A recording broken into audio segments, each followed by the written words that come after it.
working on a truck today, and so figured I'd take this time to it's windy. Have you seen this, Braxton? Tell you guys Yeah, I watched it a little bit ago.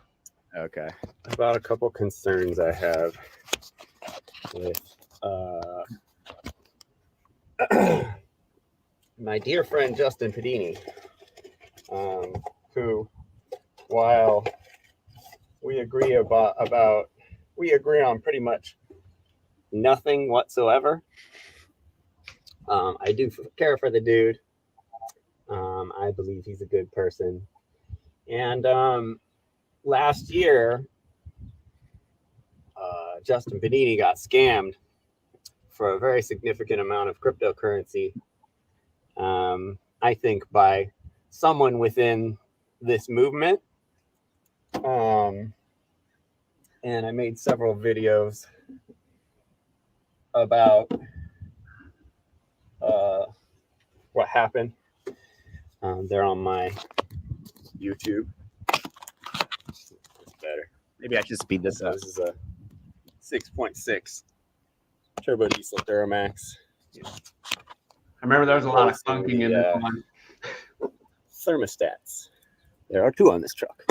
So it's going to take a while, so I'm going to tell the story. I hope the sound's okay. It's coming. Here, let me move it again. What up, Nicholas? So I've known Justin for several years.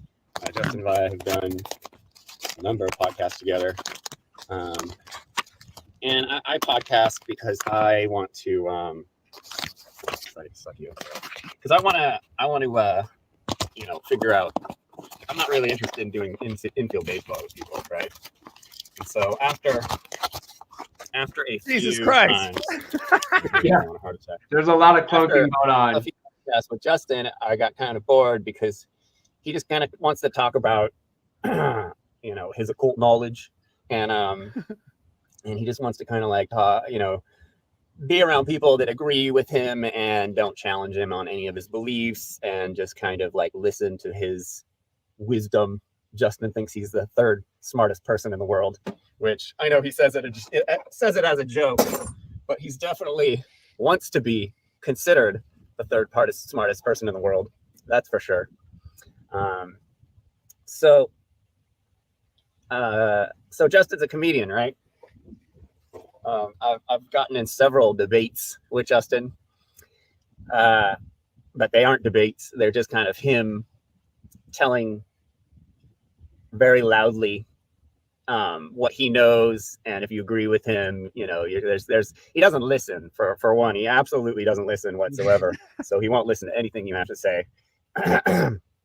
And then he just uses a lot of fallacies. And on a podcast you can see on my YouTube, he admitted he had never been formally trained to debate, or never had debate in high school, didn't know what fallacies were, didn't understand that there were rules to debate.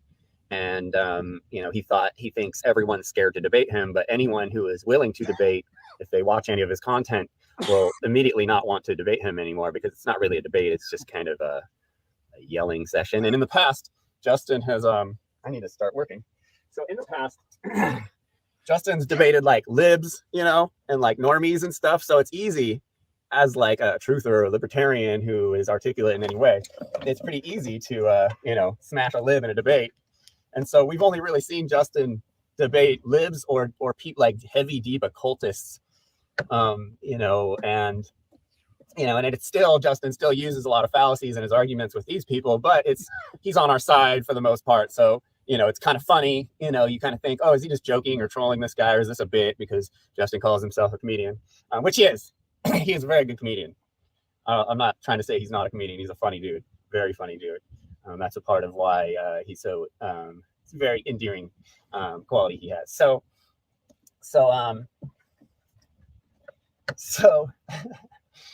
there's a so where am I going with this? So Justin hits me up, at some point, and he's like, hey, I really want to get into crypto. Oh no, Justin was anti-crypto for a long time. But one of the only things he ever came around to, and because at first he was very anti-crypto and would kind of say all the normal things no coiners say, you know, about how it's like some sort of NWO plot to get us cashless, which means, you know, blah, blah, blah, blah, blah. So deep conspiracies. So he finally, someone, you know, like I talked to him a lot about it, but I think finally someone maybe else got to him. So he hit me up and he was like, hey, I know you're like pretty good with crypto. You know, can you help me get into crypto? And I was just like, sure. And I just, you know, I gave him a, you know, CRO link, you know, so he could get a crypto card and get a wallet. And I had to, you know, walk him through how to do that because while Justin's really like top five in the world video gamer, he's not really good with new apps and stuff, which is fine. I understand that. Everyone's not really good with good apps. So I help him get the app and explained him how to use it. And he started buying crypto. And I was just kind of, you know, giving him the advice I generally give people. You want to have like 50% Bitcoin, 25% ETH, and then like alts. But like, you know, you don't want to get too crazy on the alts. Just kind of giving him ballparks for staying safe and stuff like that. And then a few months later, he tells me he got scammed for all his crypto. And that's when you can go watch my other videos. There's 3 of them. I think that it's hashtag Liberty Movement crypto scam.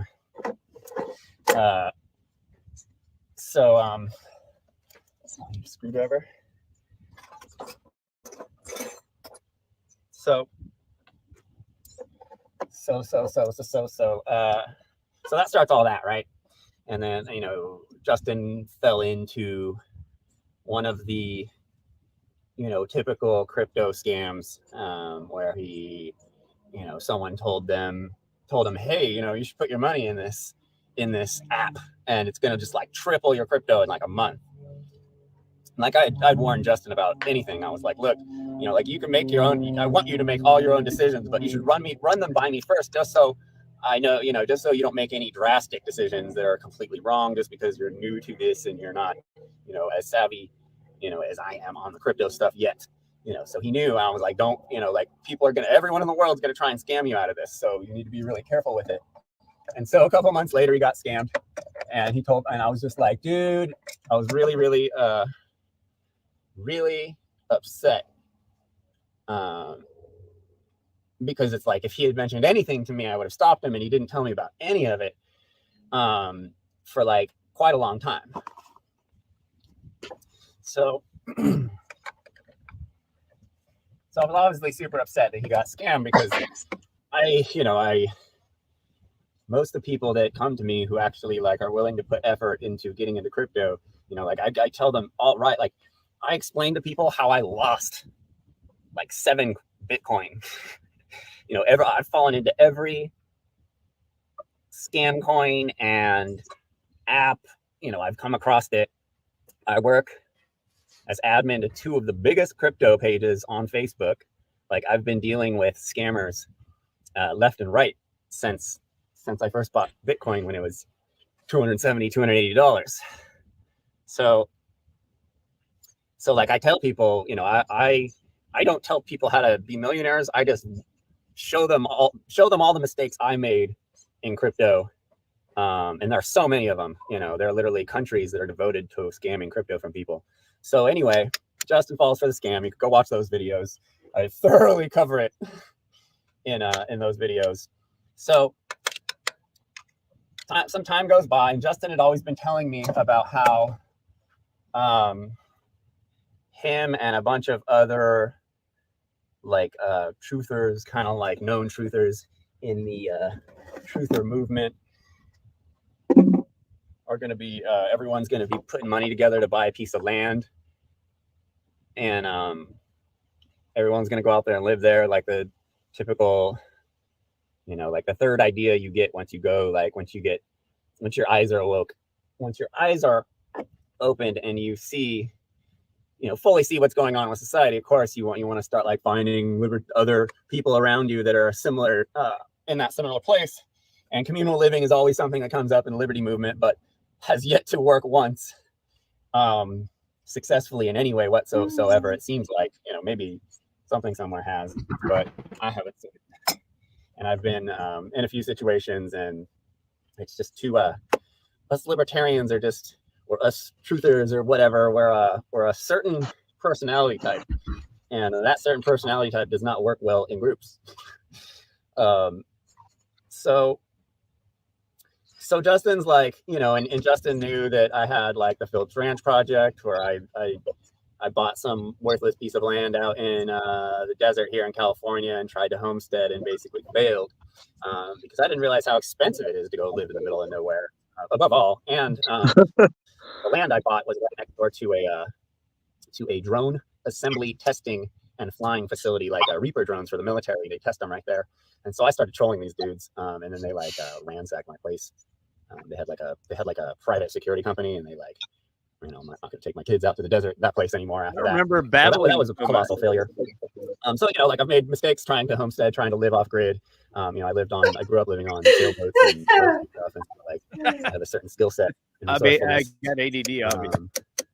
It works well with agorism. So anyway, Justin knew I had done some stuff like that. And he was like, he had told me a couple times, oh, we're thinking of getting some money together, getting some land. And then one day he hits me up. He's all, dude, I bought some land. And I'm like, oh shit, you bought land already? Like, did you go look at it? And he's all, no. And I'm like, what? Like, bro,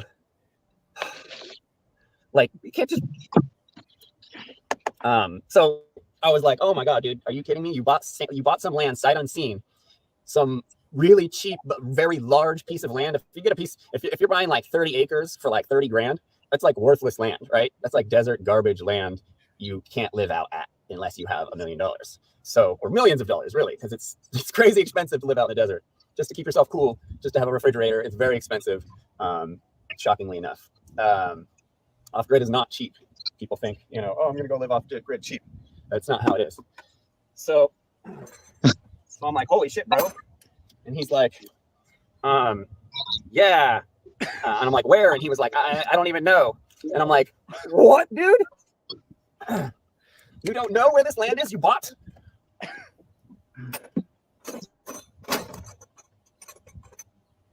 So I'm like, this is really not good, bro. And I'm all, are you like paying payments? And he's like, no, I bought it outright.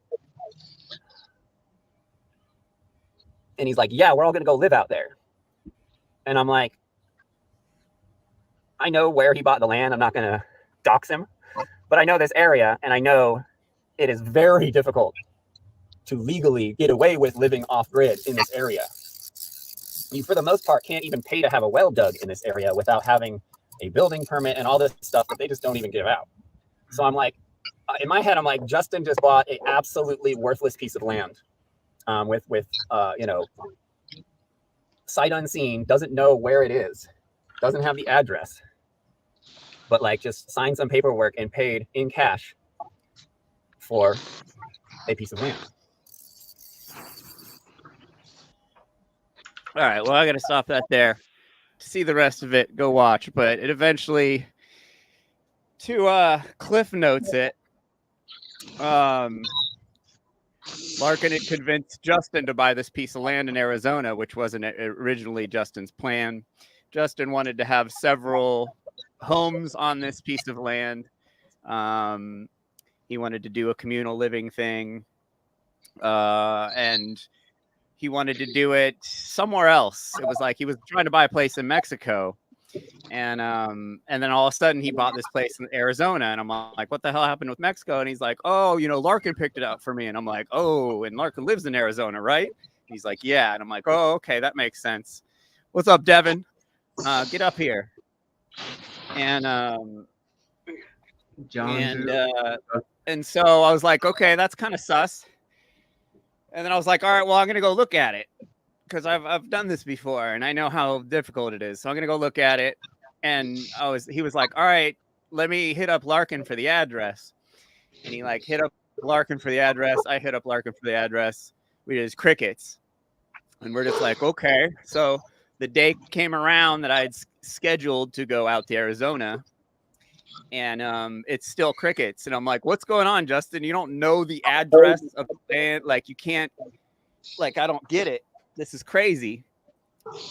And then finally he's like, oh, okay, I finally got it. And he gave me the GPS off of some of the paperwork that he had. And so I was going out there, and then halfway there, Justin's like, "Oh, Larken's there. He said everything's cool. Whatever. We'll see you." And then by the time I get there, so we get there and it's like off road, like majorly off road. Like you need a 4-wheel drive on all these shitty roads. And then I find the property and it's like there are no roads going to it. It's like a cliffside that's like drainage. It's like the worst property you could ever build. There's a giant 5G death tower right above it. It's like on a mountainside with all these satellite dishes and all this shit. Like it's just the worst place. And it's in a county that's super lib and doesn't want a bunch of fucking anarchists living out on a piece of land, like unpermitted, whatever. They fly drones over this shit every year and look for stuff. And if they see anything, they come and bust you. Like I was trying to, I literally called the county assessor to this county and talked to the guy about it. And the dude was just like, no way, you can't even do it well out there. You can't do anything. And so obviously Justin's little utopia wasn't going to happen out there. And so I had to break it to Justin and he's just like, oh, it's cool. And I'm like, no, but that's not what you asked for. That's not what you wanted to do with the money. You wanted to get a place that a bunch of people could live at. And, and this isn't it right off the bat. You can't do it. It's only allowed to have a single dwelling house. Like the neighbors are all multi-billionaires living in ranches and shit. I'm like, dude, this is not the place, but it is the place because it's in Larken's backyard, basically. And he's got his little place with his piece of land out there. And then Justin's like, yeah, Larken's asking me to buy him a tractor. And I'm like, dude, he's all, yeah, he said he said he needs to rent one, but it's just cheaper just to buy one. And I'm like, oh my God, dude, like what is going on here?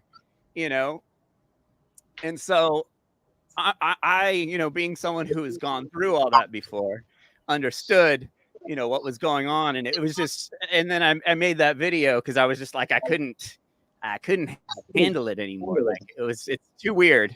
But anyway, Rachel Sunshine's here. She's got a bunch of stuff to say. I know Braxton's got some stuff. Where'd Devin go? But anyway, so I kind of purposely didn't keep super good track of what you were talking about, what your posts were, Rachel. And so because I want to hear your whole story as you say it. But yeah, sure. So go ahead. Okay. First off, just to kind of segue away from what you were saying, I've actually tried to start an off-grid community. I currently live off-grid, and everything that you just said right now is 100% accurate.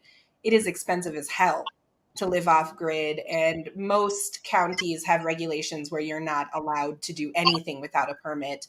You can't get a cistern, a well, a septic. You can't build. You can't do anything without multiple permits throughout the entire building process. So yeah. Off-grid and actual anarchist living, it doesn't exist. It really doesn't exist.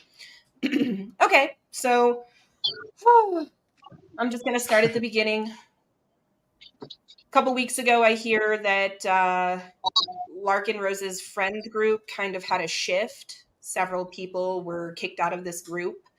During this time, they decided to text me and tell me that Larken Rose and his whole group of close friends, including his wife, Amanda, and I'm going to name her again, specifically are talking to people in person in private conversations about me, talking about how they think I am a Fed and a fake profile.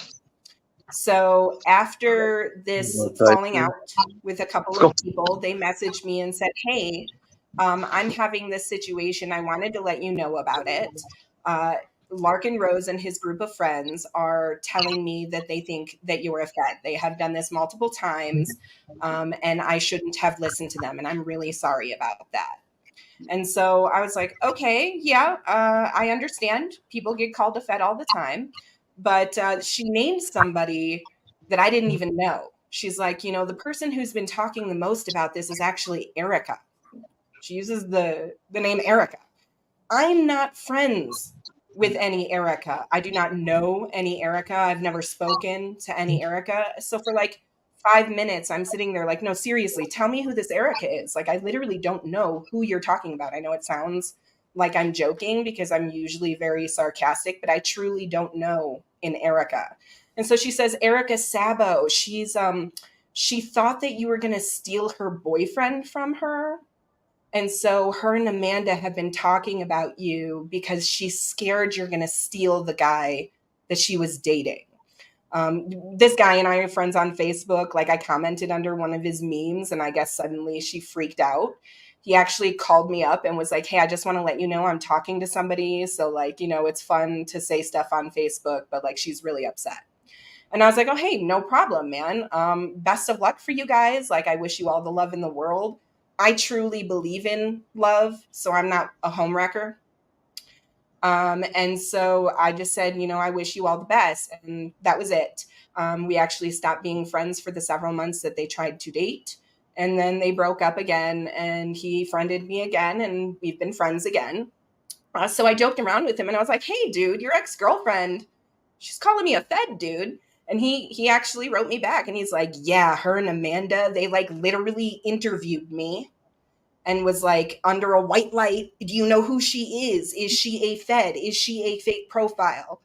So after hearing all of this, I was like, okay, I've had enough. Larken Rose has been famous in the, or should I say infamous, in anarchist groups outside of Ancapistan, Larkganistan, as I'm now going to refer to it. So he has literally defamed countless Black Flag anarchists, countless people who are primitive anarchists, mutualists, syndicalists. This is his favorite pastime on Facebook. He will not touch it on YouTube because he will lose followers. So he just does this on his page, and he blocks you so that you can't actually defend yourself from his fake fucking trials with his friends. Excuse my language. It's very infuriating to watch an anarchist who says he is a non-aggressor literally stealing people's like lives from them. So he did this to me 2 weeks ago, and I explicitly told him, and I'm so glad I went public about these text messages and the 4 people coming forward who absolutely didn't lie, because Larken Rose then went very public in his defamation for me. On his page, in which Toni Bones, for example, and Larry Smart call me a schizophrenic prostitute and tell people that she has proof I am a fucking prostitute. I am a stay-at-home mom who lives off-grid, who's run for office, and am a public official in my community. So it's pretty infuriating that she did this, knowing that she is blatantly lying. This is very personal again. So we have Erica and Amanda with the personal sabotage with her boyfriend, that she claims she's a voluntarist, but the moment that he just talked to somebody she didn't approve of, she basically tried to destroy him and the woman. Like, he's being defamed as well by her in other areas, and we've talked about it. But Toni Bones does not want people to know who she really is. And I met her back in 2017 when she was homeless, living in a hotel in Kansas, prostituting herself.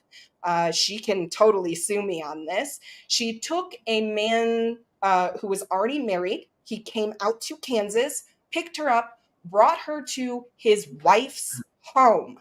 He is still married. His wife is kind enough to bring this stranger into her home that her parents own.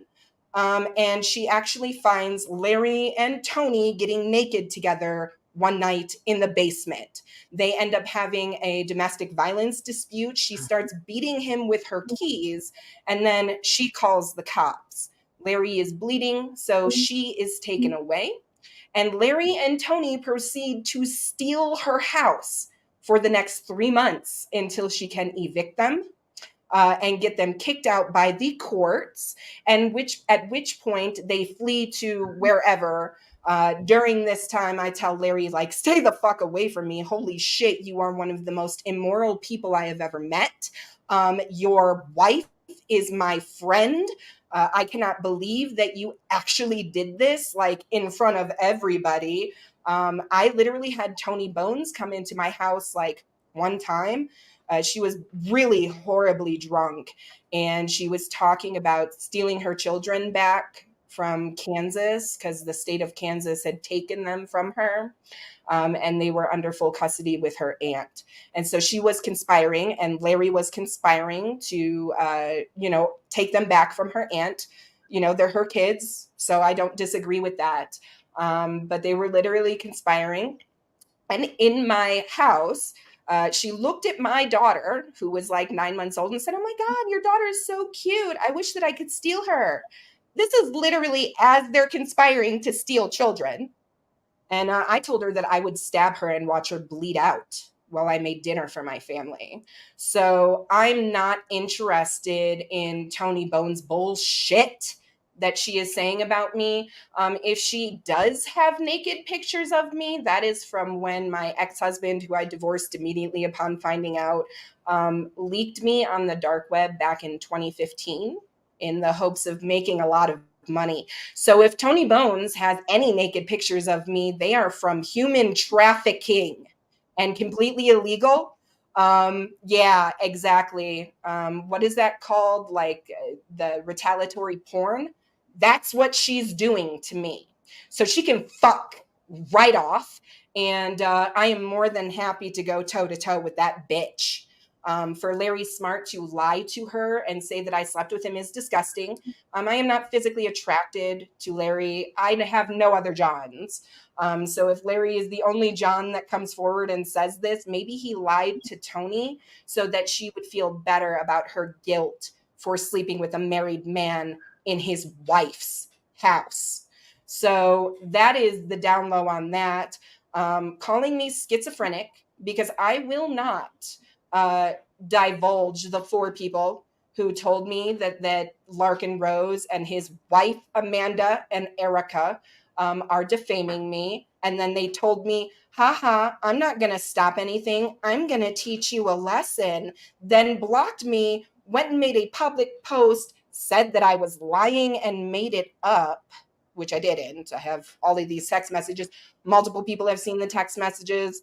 I do have a person willing to testify that they were doing this in person. So instead of just being like, you know what, fine, I don't know you, but I won't do it anyway. That's it. That's all that needed to happen. But I knew it wasn't going to happen because Larken Rose is absolutely famous or infamous in outside communities outside of Larkanistan for doing this. Now, they want to say that I'm schizophrenic for using the term gang stalking. What is gang stalking? It's literally people within the community targeting and harassing and stalking somebody. So when you have like 400 people who literally just say bullshit that they're making up because they are sucking Larken Rose's dick, it is called gang stalking. Sorry to inform you. And also, you don't have any authority on other anarchists. We are anti-hierarchy. As Black Flag, we live by a code, not a hierarchy. I'm not sure where Larken Rose gets it in his megalomaniac head that he is in charge of anarchy, just because he's got like 67,000 followers on YouTube and is kind of fizzled out.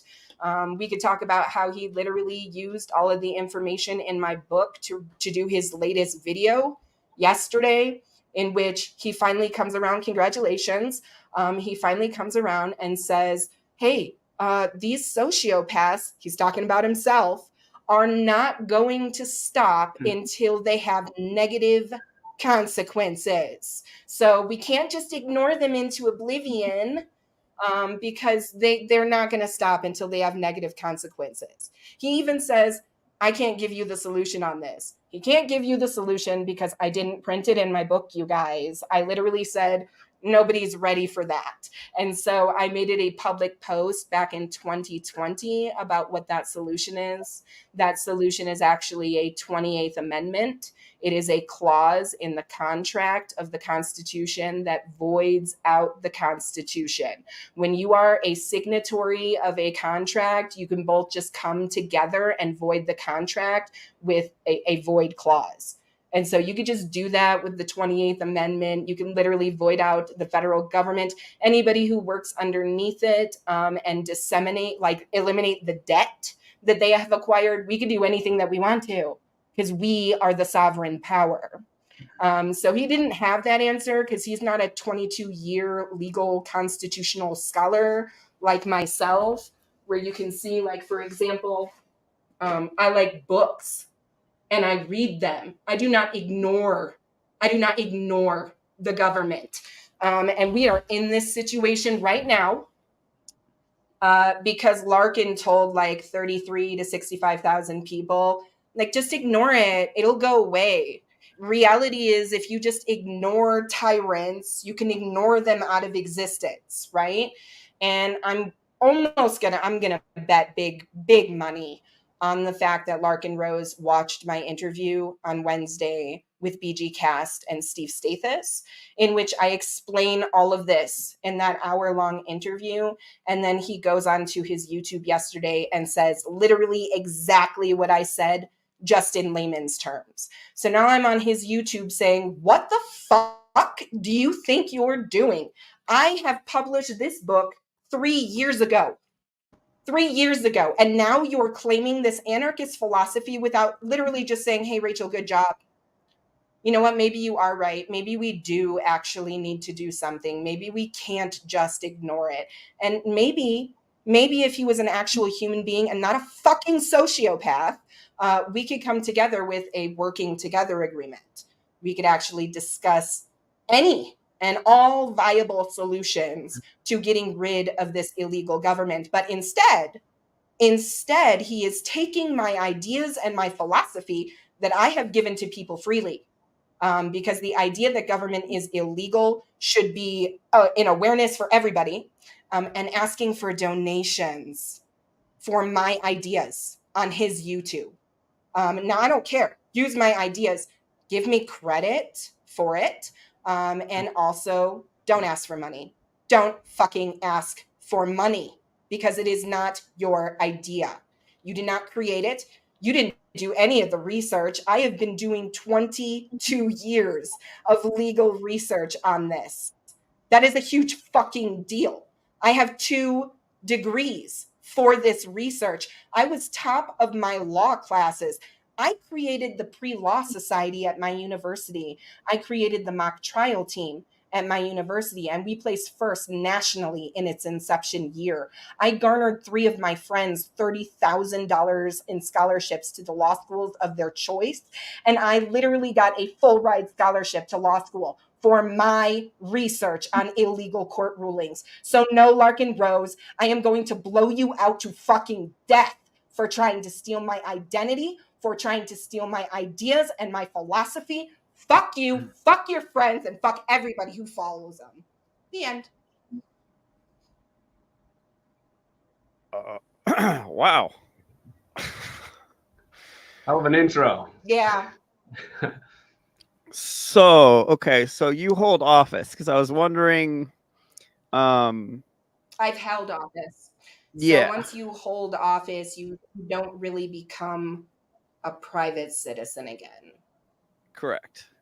And you have a reputation, Okay. and your reputation means more, you know, or it's very important to you, as should anyone's. So, well, here's the thing. I didn't hear. I didn't lots see of people say whatever. Yeah, no, I've had lots of people say lots of things about me, right? But this is where I'm crossing the line. We're talking about the difference between a statist doing it for a political office so that the person that they want gets into office versus in a non-aggressing anarchist who is clearly aggressing you and then laughing about it with their friends and saying that you deserve it because you called them out on their bullshit.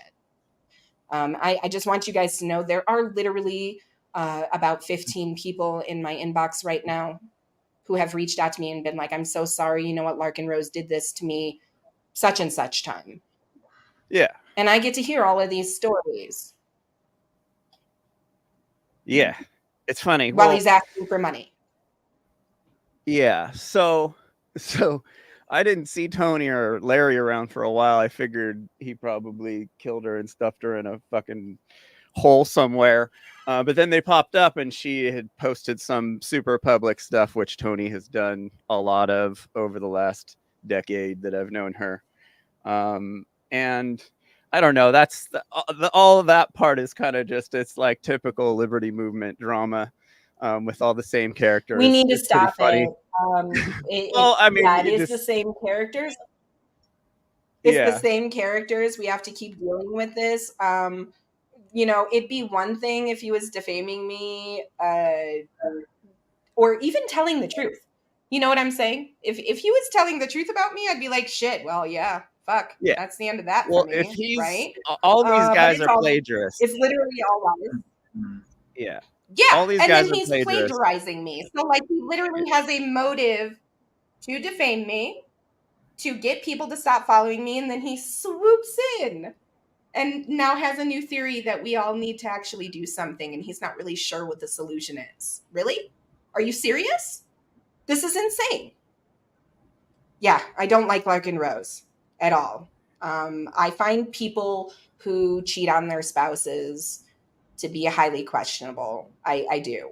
If you cannot even trust your spouse in that contract, if like his most famous quotes are, I can rob you. Like, we have a problem with who we think our leadership is. We should not have leadership. It should all be in a circle. We should all be in a circle together. I'm anti-hierarchy, so I'm not really much for somebody saying like I'm the leader because I have like the shut up stick. That's not going to work for me. I believe like everybody gets to have their own perspective and experiences and discuss that freely in the marketplace of ideas.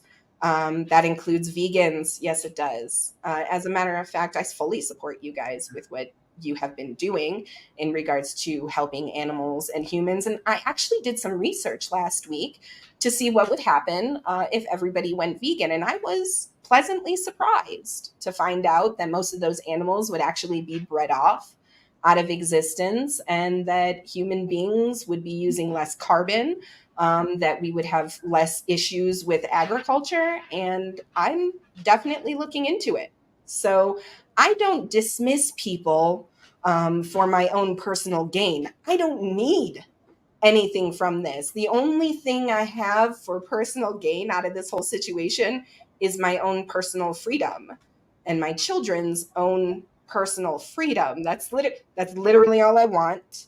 Larken Rose's friends have been attacking me for my book since I published it in January 2021.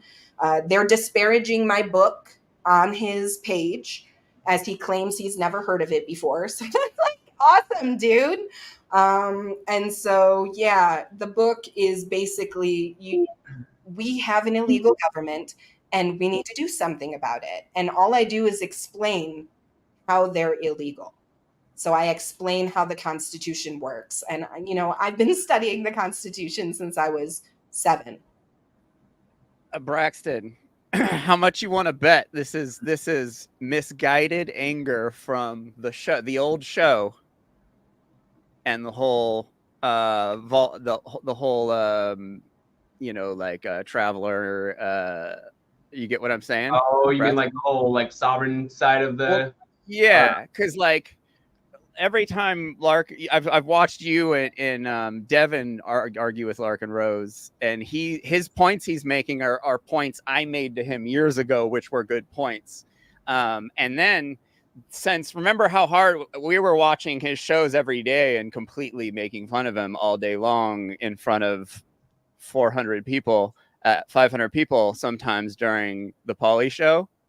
And I wonder if because she's pushing the sovereign, I mean, well, it's sovereign, not sovereign, but like the you know, governmentless entity, man, whatever you want to call it. I I'm not. forgot. It's been out of my. Yeah, it's been. I Yeah, haven't been thinking about that much stuff as much. But Larken was I'm very an mad at us. individualist That anarchist. group. He's very mad at that group because we made a lot of fun of him, like straight up, like really went pretty hard in him on the show.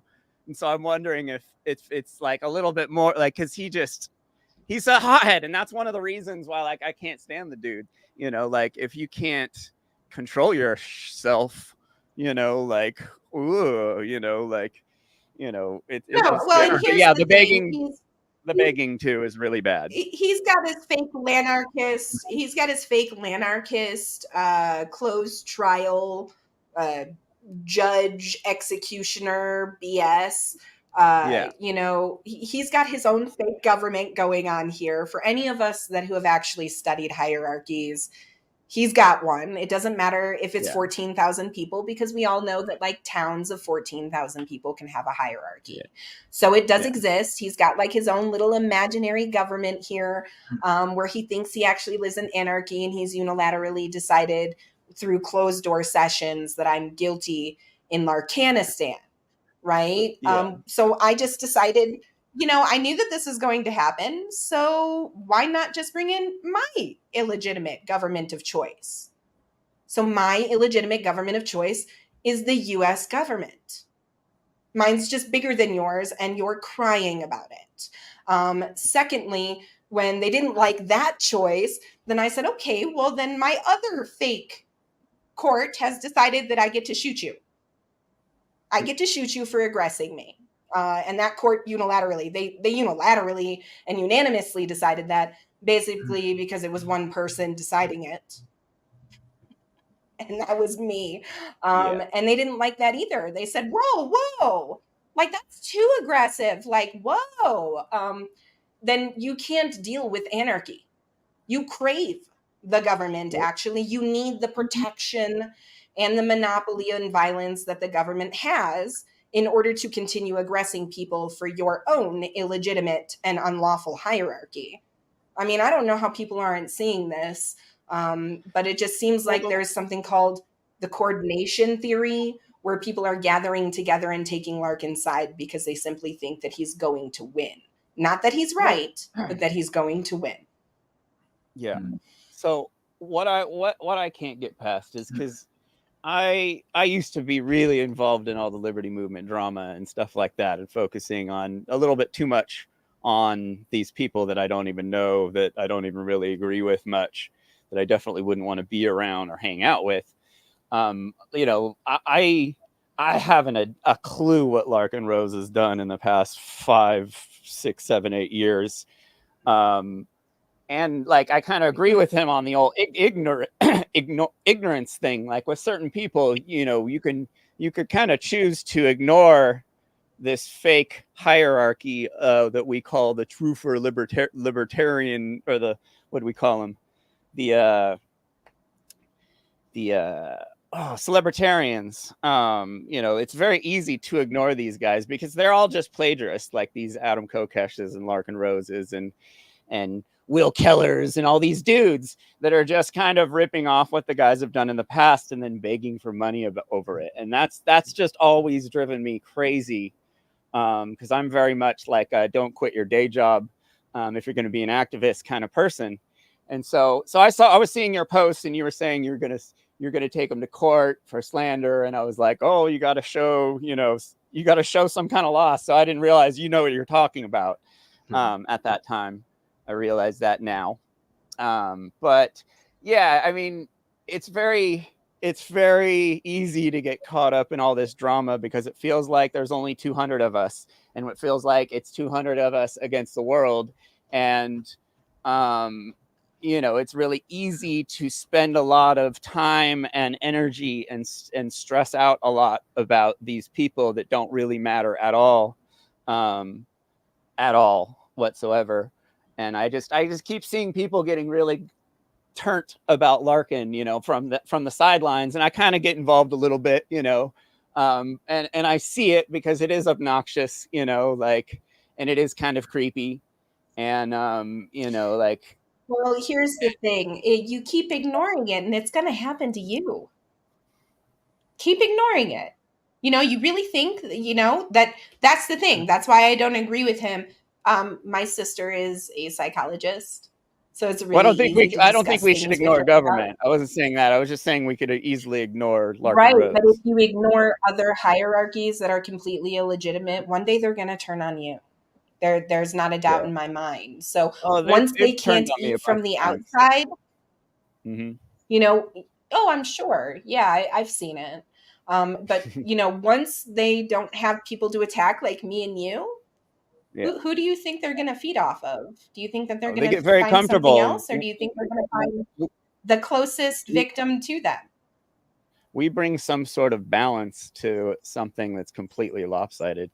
When you have yes men around you all the time, that's where psychos exist and become psychos. People turn to the dark side in those surroundings, and they start acting in a certain behavior that is very easy to see if you've seen it before.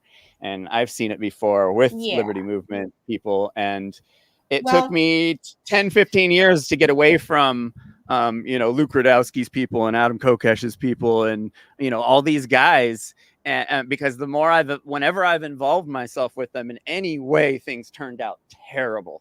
And I've always took a loss when hanging out with or trying to do business with or working with or trying to do freaking videos with or anything.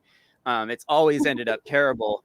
From those people that I collected 2012 Ron Paul era while I was doing producing content with all these celebritarian guys, and it's just been kind of shocking to see how they're still held up.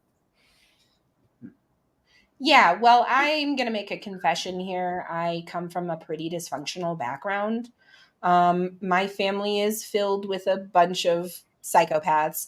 My great great uncle is Alexander Berkman, who is considered the father of anarchy.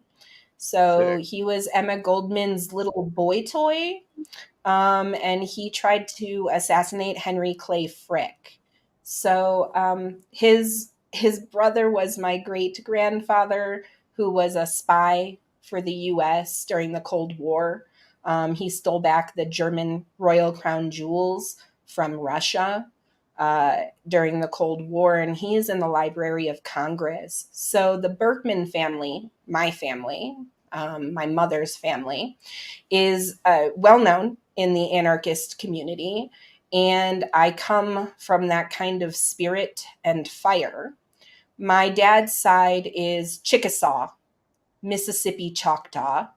Those are the people who are considered to be, we should be thankful for them for the United States speaking English, for example. They had a large trade system and a political system and laws and the whole nine yards. And then German. And my dad was completely a psychopath. He tried to kill me when I was 14. He tried to kill me again when I was 28. So I have dealt with psychopaths. I was in state mandated therapy for my dad's dysfunction for 11 years in school, in which they told me how to function in a dysfunctional environment. So, how to be productive in a dysfunctional environment. So, I was fine ignoring Larken Rose until I received the phone call this morning about his video yesterday, in which the person was literally like, hey, he's literally just like summarizing your book in this video, and now he is asking for donations. Really trolling you. Thought that I would let you. Yeah. No, I don't think that he realized. Yeah, my background. I don't think that he had a clue. I think that he thought that I was just like a stupid girl trying to get likes on Facebook, when in reality, like, my family has been multi-generationally trying to take down the illegality of the federal government, since the 1890s. So I don't know where his confusion was. Maybe it was from talking directly to Toni and Larry. The only people that he hangs around with who have ever actually met me And they, out of their own self-preservation, made up a whole bunch of lies so that he didn't realize, for example, that she threatened to call the cops on me, even though she said that she was part of Cop Block. And she tells people that I called CPS, even though I've never done that. I didn't even know where they were located, because she did take her kids and they came to his ex-wife's house. And she was actually writing fake reviews on his first ex-wife's business page. So she was retaliating against all of these women on behalf of Larry Smart. And so when Larry soon became friends with Larken Rose after, I was like, wow, 2 peas in a pod, right? So I had found out that Larken Rose had swapped wives, hanging out in hot tubs. They're still hanging out in hot tubs. For the love of God, stop hanging out in hot tubs together. If you're going to hang out in hot tubs together, talk about anarchy and how the government is illegal. Stop fucking each other and being sexual degenerates. It's ridiculous. Have some class and some style. They're literally talking about it on the post where they're defaming me. Like, oh my God, remember when we were talking in the hot tub before you know who came to visit? Yeah, that's actually what we're discussing. We're discussing your defamation and how you two plot together to do this to people. So it's a coordinated effort here in the anarchist community to divide us. And it's literally like all of us against ANCAPs. I mean, we've all seen the meme where it's like libertarians are even like, no, we're not related. You could totally shoot him. And then it's the ANCAP logo, right? Because nobody wants to embrace them. They say that they have a hierarchy over you. That's antithetical to all classic anarchist philosophy. There are modern philosophers on anarchy who talk about anti-hierarchy. So a human hierarchy that is based off of lies, defamation, fake trials, that's actually an illegal and illegitimate power structure. It is not a natural hierarchy. We're not talking about chickens and there's 2 roosters and one of them pecks at the smaller rooster and says, hey, no, man, I'm going to fuck all these bitches. There's nothing you can say about it. That's a natural hierarchy. A hierarchy that just says, oh, hey, I'm in charge. You don't get to have any say. If you say anything about me, I'm going to brutally lie about you.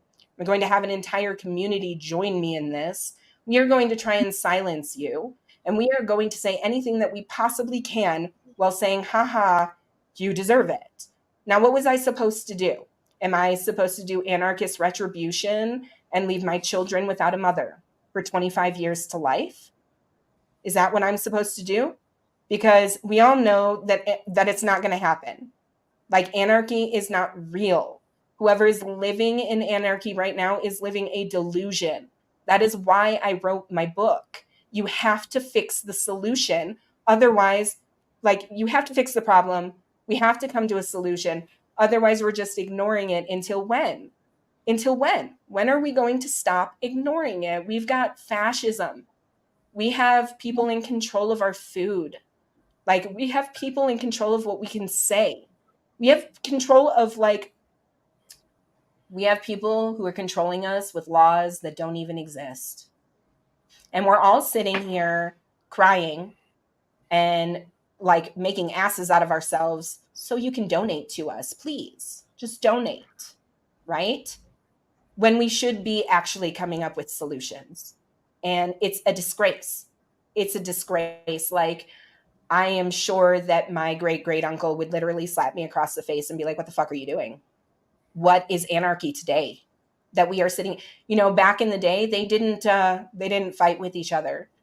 They wrote journals together. They wrote philosophies together. They had disagreements, but they were not going to war. Anarchists were not going to war with one another. This is insane. I don't want anything to do with these power trips. He could totally have it. He can have the people who act like this because it's not part of my community. This is not who I want. I need people with integrity and honor. If I'm actually going to fight this system, I can't have somebody next to me who I know is going to betray me in half of a second. That's not going to work. It's just going to fail. So what are we? Yeah, exactly. Fake anarchy. Right. Exactly. Fanarchy. So what Hey, I can't hear. I don't know. I joined and I'm sorry, guys. I can't hear. The audio's real low. Like I barely hear you guys, so I don't know what's going on. Huh. Strange. We hear you I don't really know. well. What do you got to say? Like I can barely hear. It's like so quiet. It's crazy. I'll try to put my earbuds in. So, well, okay. So, holy shit. I've had like 60 questions and I haven't got to get them out. Maybe it's because I got my YouTube open or something. I'm going to mute you for a second while you Hello? figure it out. All right. We can hear you. My mic. You there? Yeah, I can hear you now. I got earbuds in. All right. You want to comment? No, I just because I haven't heard what she said in the last like 5 minutes, so I have no idea what's going going on or anything. And I just kind of like I've never been on here, so sorry guys. I didn't mean to interrupt too much. It's cool. No, it's cool. There was a lot to catch up on. So Rachel, your book is about kind of trying to change things from within, or trying to like use the government to its full advantage. My book. Or what? Is What are your actually disagreements with anarchy? So you know, because to me, the amount of I don't have anarchy any. I'm an anarchist. you kind of, yeah. So anarchy kind of isn't just like something that is either there or not. You can choose to live a life that it's called agorism. It's kind of the fine art of eliminating the government from your life as much as possible. And you can definitely live more an anarchistic life without, the whole I've been in area environment you're in being anarchist. I would even say most people spend most of their day living in anarchy. They aren't really fully completely being controlled or watched or anything like that. But I understand what you're saying. At the end of the day, we're everything's kind of controlled. But you have nothing against anarchy, but you kind of are taking the more legal. Yeah, no, I actually don't have any. My legal writings and my legal teachings are actually 100% in favor of anarchy. So one of the first writings that I had back in like 2016 was this awesome paper that I wrote called Black and Agorist Markets Are Actually Free Speech. Yeah. Okay. And I discuss it under Citizens United and that 2010 ruling. And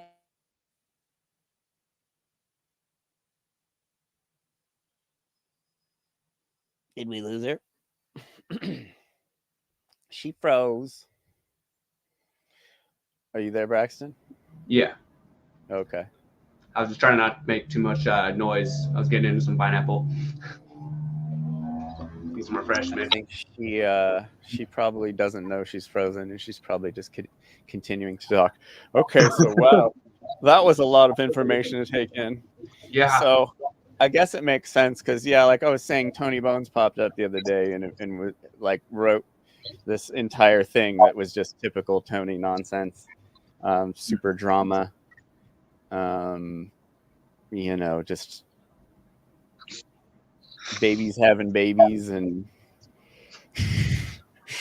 mental illness unchecked, like just all kinds of and like hearing this story, this has been going on with the same group of like 50 people for decades now. It's just whatever. That's why I ignore it. That's like I'm trying to tell her, like, like you can just ignore all these people. There is no hierarchy. I guarantee you there's no hierarchy. These people aren't any better than us. Well, it's just people who are like, they'll criticize either sides, mostly the left, because that's the more popular thing to do now. It's like, rebelling. But they do the exact same thing that people criticize liberals of, which is like brigading, you know, like attacking people online in like a concerted like sort of campaign. But yeah, they'll complain about it, but they do the exact same thing to other people. So Rachel, one of the biggest reasons, or one of the biggest motivations for this group is, you know, and us as a panel, where most of us are vegan up here, the subsidies, you know, for any libertarian, basically the government pays for like 90% of meat and dairy. If they didn't pay for it, most people wouldn't be able to afford it. You know, in the past, it's always been kind of a delicacy for the kings, you know, and all the kings and the you know, the gluttonous higher ups, you know, they were the ones dying of heart attacks and stuff from eating all the meat and dairy. But anyway, so the subsidies that go into meat and dairy, and corn and soy to feed the cows that produce the meat and dairy is astronomically high. And it's very, very, very silly for us as vegans to see libertarians talking about subsidies, and not taking anything from the government when the diet is heavily, heavily, heavily, heavily subsidized, and always has been since the dawn of time. Unnaturally not free market, like completely opposite of the free market, where actually the government pays to feed us meat and dairy, yet we have people telling us as vegans that we're not being in line with our beliefs. Well, can I chime in on that real quick? Yeah, go ahead. So hold on, homie. Let Rachel comment first. All right. Go ahead, Rachel. I lost you guys for a second by the way. Yeah, It's okay. no, I actually am really seeing your guys' point of view on this. I fully believe that you guys are allowed to advocate for whatever you feel needs to be advocated for. I have kidney disease, so I actually can't eat meat more than like 2 or 3 days a week maximum without being in like severe pain. So I eat vegetarian for a lot of my meals. You know, and so I get it. I actually am starting to really understand where you guys are coming from. And I appreciate your advocacy when it is positive. This is very positive to continue hearing. I don't see you guys being illegitimate. I don't see how this is the thing. Nobody is a real anarchist. Literally everybody is being subsidized in some way by the government right now. We're on YouTube being subsidized by the government. It's insane. And to say you're not a real libertarian and you're not a real anarchist when literally it's not possible at this point in time. It's literally not possible. That is just a moot point legally. Yeah. Because nobody I think is. a lot of us. Yeah, I think a lot of us put a lot of effort into, you know, being off the grid and not paying taxes as much as possible. And so and just, you know, dodging, like I said earlier, the whole agorism thing, just avoiding allowing government into your life. When we see people that are allowing government into their lives and then mimicking our words, it's kind of shocking, you know. And I'm someone like I grew up on sailboats, like living on sailboats with my dad, like out at anchor, like, you know, like I've never felt comfortable having a house, you know, like I do off grid and RV living, and like there's just, you know, like I hate to use like fake green terms, but like the carbon footprint is quite different compared, you know, me and Braxton compared to some of these guys, and so it's a bit, you know, it's a bit jarring. And so when we see the hypocrisy so much, we can't stand it, and we have to do this therapy session every week, basically, where we go over the ridiculous things that these smart people tell us every day. You know, like my Facebook is full of some of the smartest people from all genres and and you know, flavors of politics, and like the dumbest shit comes out of their mouths about this kind of stuff because they're just denying. Like there's like keto and carnivore libertarians, and it's like, dude, you're tripling down on the highest subsidized food that's available to mankind, and you're doing it with a smile on your face, and you're flexing. You know, you're like, oh, I'm buff. That means I'm free and I'm choosing to do what I want, you know? And it's just like, bro, you're missing the point. You know, you're completely missing the point. That's going to go away like when the grid fails, their muscles will be gone in like 6 weeks. No, that's what I mean, ultimately, immediately. I tell these guys at the end of the day, once government stops subsidizing it, whatever happens, you're going to be vegan, you know, sorry. Like you're going to be vegan, not by choice, but by forced. Yeah. Yeah. People have been like doubling down on like, I'm literally ready. I'm ready for anarchy and no government whatsoever. And whatever happens after that. One of the things that the people free market would take over. Disagreed with and mocked me about. Yeah. Well, is there a free market? I don't know. I am the free market would take over and voluntarist and corporation. Isn't the black market the free market? Yeah, I don't know about that. You know, usually when systems fail, it's like a leftover BS from that system. You know, it's not like the people who had titles lose their land and things like that. So like the system is still propped up. It's just no longer like a legitimate like force where all people legitimize it by believing in it. You know, all the things that government offers us, if they were gone, would be offered to us by the free market.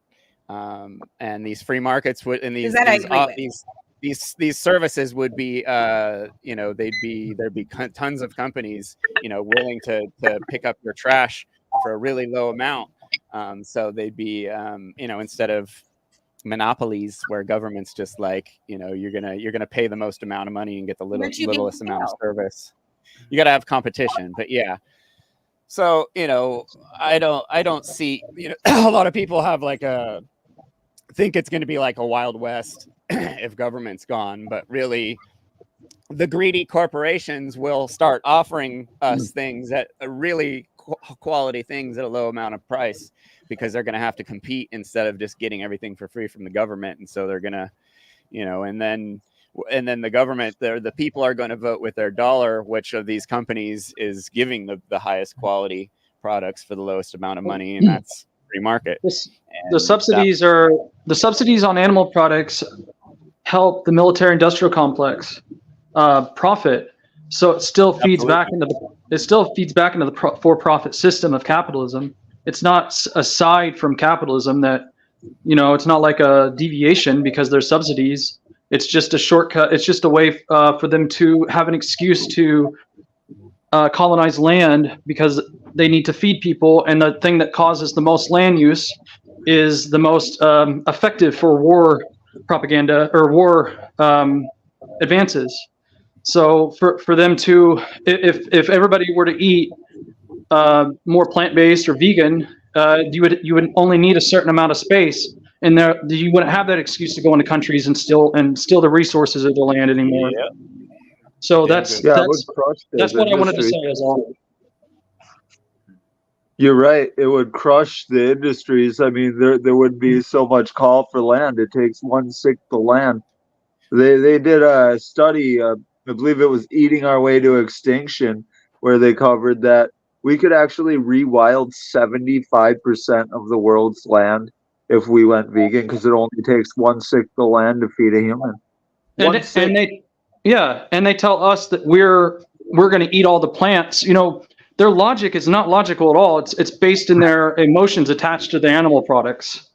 You know, it's just all about their identity and their idea of being on top and being dominant, the dominant species. And it's ridiculous because in the animal world, the biggest and strongest are the plant eaters.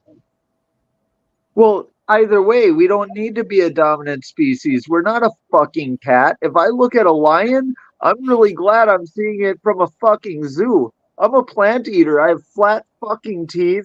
I don't have strong enough stomach acid. My brain runs on glycogen, not fucking proteins and fats. We're fucking plant I agree. Yeah, I'm all for that. You know, like, why are we trying to dominate and compete whenever we have so much land that we could be using for better things, for garden communities and permaculture and people being able to be sovereign, you know, and we're all trapped under the system, slaves to money because of these fucking people. It just doesn't make sense, because I mean, why do we need to be so fucking dominant? I'm happy with my life, whether I'm a fucking a primate or a cat. You know what I mean? I don't need to be the alpha predator on the planet. I just want to be able to go home, fuck my wife, eat some fresh fruit, and be happy. Spend time with my loved ones. You know, like fucking. Why do I need to pretend I'm like ultra tough fucking dominant male motherfucker, you know? And be plenty tough without pretending to be something I'm not. I don't have talons or claws. I have flat fingernails, you know? Yeah. Oh. World would be a lot different without propaganda. That's everywhere. Yeah. And like bad traditions, which a lot of this kind of crazy eating is just bad traditions. And the other thing, the whole libertarian thing, and like, oh, having consent and like, you know, like having your whole body autonomy and shit like that. You know, like we were forced most of us were forced meat and dairy on when we were too young to have a choice. A lot of us, I know I didn't like it when I was a kid. I know my partner didn't like it when she was a kid, but it was kind of forced on us by our parents. And I know Braxton spit some fire about that. The whole like, but so it's not like it's not even like it was ever a choice. You were just, it was just pushed on you out of tradition, and then so on top of it being a tradition, and it's not, it wouldn't be a tradition that couldn't. You have to have subsidies to keep this tradition. Therefore, you have to have government. So it's like, it's just like, you know, oh, we need to fight these guys if these guys want to come over here. Therefore, we need a government, or we need a wall. We need a private government. Like, the businesses are so big, and these corporations have private militaries, paramilitaries. They're their own government. I mean, Google is its own government. Just because it's called a business or a corporation doesn't mean it's not a government. It's governing. You know, that's what government means. They're just they're just smaller. But they're powerful. Yeah, they're very I powerful. don't even know if they're even small. They It's called absolutely could be a corporatism. front for a big government subsidy, government, corporatism. But we don't even know. So in political theory, corporations are actually it's part of corporatism. My thesis for my political science degree was on this. Corporatism, not Mussolini's definition like fascism. That actually can't even correctly be attributed to him. But corporatism was defined in 1881, and it was after the presidency was bought by 4 CEOs here in the United States, and in Europe they were wondering what was happening here. So Pope Leo the 13th actually put together a commission of like scholars and theorists, and they studied what this phenomena was, and they came up with the term corporatism. And it's basically, the definition is basically group control over the individual politically, economically, and socially. And they stated that the idea of corporatism went back to ancient Greece, and that we have been actually performing corporatism through various means, whether that is societal or economic control or political control, for well over 2,000 years. And that we will continue to experience this as part of the psychological in-group, out-group paradigm. So groups controlling individuals, individuals are the out-group.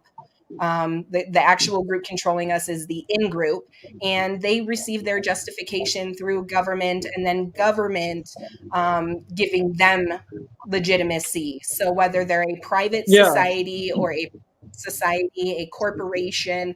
This is one group providing legitimacy to other illegitimate groups under the idea of corporatism.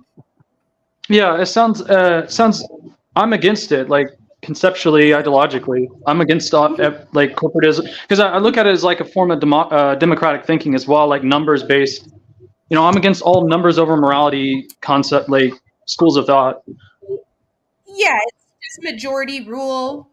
And this is where I get into my anti-hierarchy stance, because how does a group get to control the individual when the individual is what makes up the group? Like the concept of an individual and an individual sovereignty and individual liberty, they come together with that and then somehow create a larger sovereignty, a larger liberty that overtakes the individual. It literally makes no sense because the group would not exist without individual liberty. Yeah, like classic liberalism is something that I kind of look at as pretty close to my way of thinking. Is that we should be thinking about sovereignty as far as it goes to the smallest unit, which is the individual. Otherwise, we don't have the true freedom from being governed by fellow man. We should all have the freedom to, if we want, to fuck off and just to live by ourselves in nature and have the resources and the land to do so without money. And that should be an option for everyone. You know, it should be something that if there is a state that assists in creating, fostering such environments. Is this the same idea? Are you talking about like positive minarchy? Just talking about restructuring the way that the resources are, and people think about themselves. Because like if people believe they're born into something they have to pay to have, they will always be slaves to man or to the money. But if they're born and they're into a thing where it tells them, yeah, you're inherited this because you're an earthling, you're an animal here, you have the right to, you know, X amount of land or whatever available or resources. There shouldn't be any payment going on where I have to pay somebody else to have what is mine. That reminds me of a so that's actually meme. I was just gonna say that reminds me of a meme I saw where it was talking about the guy that plants a tree knowing he's never gonna be able to sit under the shade of the tree. It's just paying it forward. I mean, this shit ain't ours. It never was. It's been here for billions of years. We kind of want to leave it for somebody else better than when we found it, I would think. Well, why not take ownership of it? Why not take ownership of the land and of ourselves and our relationship with nature? I don't understand why not. I think that's what's holding us back. I think the problem that's what's is holding us back too. I'm in the process. I'm in the process of writing my second book. And it's called After Authority. And it's basically this concept of the government has $100 trillion in real property in acreage and seed vaults and self-defense and all kinds of weaponry. So it's like $100 trillion, probably even more with inflation now. And so we've got to consider the fact that if people were actually allocated those hundreds of millions of acres and they were allocated the seeds from the seed banks, they would actually be able to do exactly what you're talking about. At which point we would possibly experience a period of rapid enlightenment where human beings realize that all forms of authority that are illegitimate do not need to be followed, that we can all come together with a working together agreement to work cohesively as a community and actually work to help humanity further thrive for possibly thousands of years. Instead, we are stuck at this lower frequency where we're constantly fighting and battling one another through government, through arguments about the government they're not even legitimate. We're literally arguing about a false path and being completely redirected from the truth. And that is where humanity is failing. And yeah, we could easily have people thrive and have garden like cities and just do really amazing things for one another. And we're blocked by government and people's need. They need to fill like this hole. So my book was written for like conservatives. It wasn't written for anarchists. I had originally wanted anarchists to actually fight. And then everybody told me that I was too extreme. They weren't ready for that.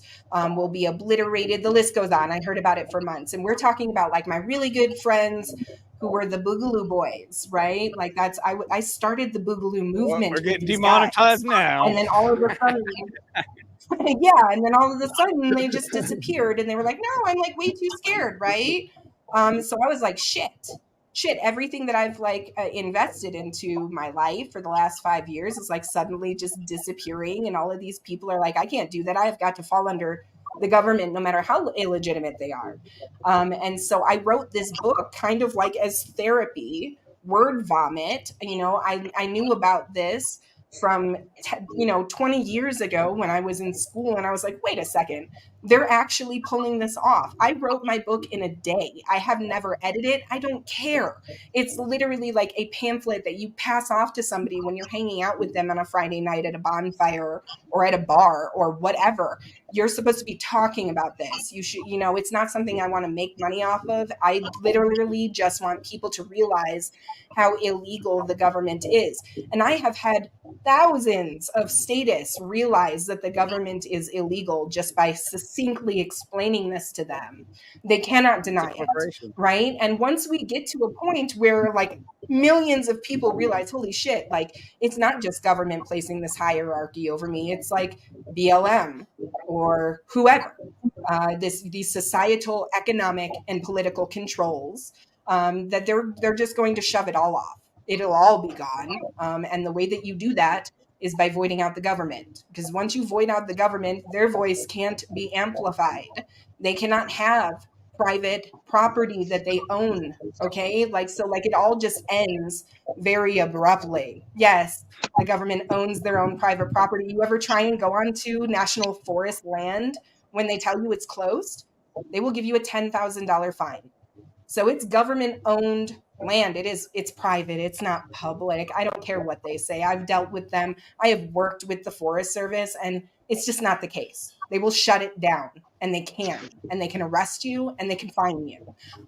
So we have to be very aware that these controls can be eliminated by us through our own sovereignty.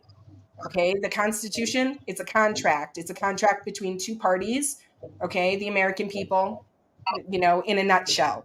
They came together, they created this third party entity called the federal government, and then they delegated powers to this third party entity, and it just needs to be voided out.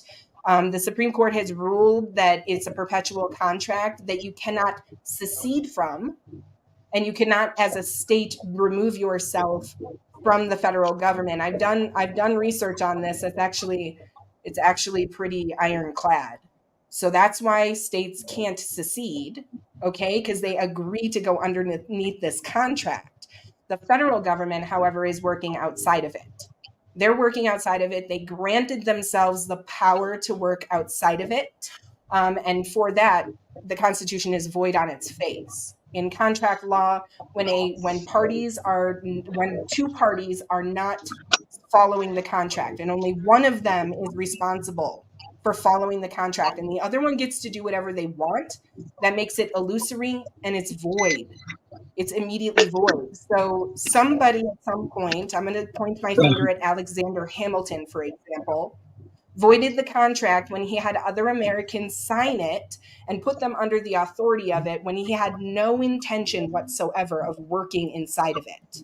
And he had people placed in government, in Congress, as early as 1793 to actually make this illegitimate and to work outside of the Constitution. I have written AI and yelled at AI because it tells me, for example, you can't amend the Constitution outside of the legal standard of the formal amendment process. Then they continuously say things like, it's fine that they did this in 1793 with the Judicial Act of 1793, where they give the Supreme Court the right to hear all trials outside of the Constitution. That's not in the Constitution, you guys. It's explicitly just anything under the Constitution. So they grant them these powers, and then the Supreme Court grants themselves additional powers in 1803 in Marbury v. Madison, where they say that they have the right to have the power of judicial review, which they said they found in the Supremacy Clause. The Supremacy Clause says something like, the Constitution and all federal laws that derive underneath the Constitution are the supreme law of the land. And they said that they found a new power inside of that clause. That's crazy. Okay. So we've been dealing with them working illegally forever. Basically, since the beginning, I'm pretty sure that they plotted this out. And we are currently dealing with their medical tyranny. So that is what my book is about. It's, I actually say in there, like at the end, I'm like, people aren't ready for the anarchist solution. They're not ready for anarchy, and they're not ready for the anarchist solution of voiding out the government with an amendment, because that's what we can do. Okay. They're not ready for that. So some of the things that we can do is like eliminate the power of judicial review, which Are you would make saying we like do all have of to their court elect precedent. somebody? Yeah, I think we do. We need to elect somebody that's I going to go actually in think there we have to. and change it from the inside? And you're saying that Yeah, there's as much as actually the mechanisms in there to be able to do that? Yeah. So is this That's the what I'm same, saying, is this the essentially. same idea that, what is it called? The 13th or 14th Amendment, where the US becomes a corporation and they, instead of freeing the slaves, they made all the people the slaves, the citizens? Are you talking about that very secretive 13th Amendment that was supposedly passed by like most of the states but was never officially ratified, and so they did this other 13th Amendment in a Oh yeah, this roundabout is way? what I Yeah, hear yeah, from that's the actually US historically national accurate. crowd. Is there any legitimacy? Do you know Mhm. if there's any legitimacy to becoming a US national and not being subject to the No. policy and code of the corporation? No, you don't see that as possible? No, it's very rare where somebody actually convinces the court that they don't have jurisdiction over them. Gotcha. So as sovereign citizen, it's highly unlikely that you will get to do that by yourself, which is why I am suggesting that, yes, we actually have to get together and use the system against itself. I ran as an open anarchist in 2022 locally in my community as county commissioner. I ran openly. I'm an anarchist, and I will work for the next 4 years to void out my own position. That is what I promised people. About 3,000 people voted for me. Unfortunately, the sheriff's department illegally intervened in the election and told people that I was a criminal, despite never having been detained, arrested, charged, or convicted for anything ever. And I had to send them a cease and desist. So obviously Yeah. the damage was done and it was a bit too late. But yeah, that is because my very good friend Jason Ketzner, maybe some of you have heard of him. He hasn't been around for a while. He's in federal prison Rings a bell. because, yeah, Anarcho Apocalypse Ball. Okay, so he's like OG from way back in the day when we had anarchy balls, right? You So we're mean talking like Attila? 2014. I'm sorry? You mean Attila, right? I mean Attila. Yeah, he Yeah, was my best friend. He is my he's a best great friend, I guy. suppose. He's a pretty good guy, kind of stupid. But anyway, we tried to start an off-grid community with a guy So, named Brian Miller. Jason and Brian were both from Minnesota, and I guess they made a deal that I was unaware of as the property manager for this property. And Jason, as a felon, brought down guns to the property under the belief that Brian was going to buy them from him. Instead, Brian actually had Jason do about $5,000 worth of heavy labor, had me do about $20,000 worth of ministerial work, and then tried to sell the property out from underneath us without paying us to the neighbor. So I put a lien on the property, and in retaliation, Brian showed up and worked with the police to have Jason arrested. So Jason made front page news that he was a potential antichrist active shooter. Those are the terms that the newspaper used to describe him. And he's still in federal prison up in Inglewood, Colorado, as a political prisoner, still awaiting trial for whatever it's been a year. He was arrested in June 2023, and he is still waiting trial for this. When I ran for office, which was pretty much explicitly to clear his name and to troll the police, like I was literally on the street campaigning and the police were across the street. And this is after they called me a criminal, like, hey, why aren't you guys arresting me? Like, I thought I was a criminal. Like, why aren't you? You're like, you're right over there. You have We're every all opportunity. We're all There's too many criminals. laws for us not to be And criminals. so, yeah, totally. And so, you know, it gets to be pretty interesting. But I had the editor of the newspaper call me, and she was like, hey, I heard this story. What's the deal? And I was like, well, why did you print that 3 years ago? You saw my name as a witness and you never called me. Had you called me, you would not have printed that, because I have like proof of property management and contracts and pictures of Jason working on the property, and like Facebook posts asking people if they'll be willing to come to this off-grid community. And then I find out that Brian and Jason had guns, and things quickly ended from there. Like I literally kicked these people out of my house like the moment all of this went down. So it's been really interesting to see how the community acts. But you know, we're dealing with illegitimacy basically at every level. I'm not really sure what we can do about it, other than to work together. So That's it. is And I know anybody that there are some anybody people else who doing aren't going to. this besides you and No, Derek Bros? I know Derek you know, Bros not is that I running know in of, but Houston. okay. Doing Yeah, no, what? Argentina, right? Yeah, Didn't they just Malays. elect an ANCAP president, I don't right? know about that guy. So it is happening. It's coming around, right? And it's because literally real conservatives who see the government acting the way that it does, they still believe in government, right? They literally need somebody who's willing to go into office and just be like, no, I'm not going to raise their taxes this year. No, I'm not going to build a new administrative building.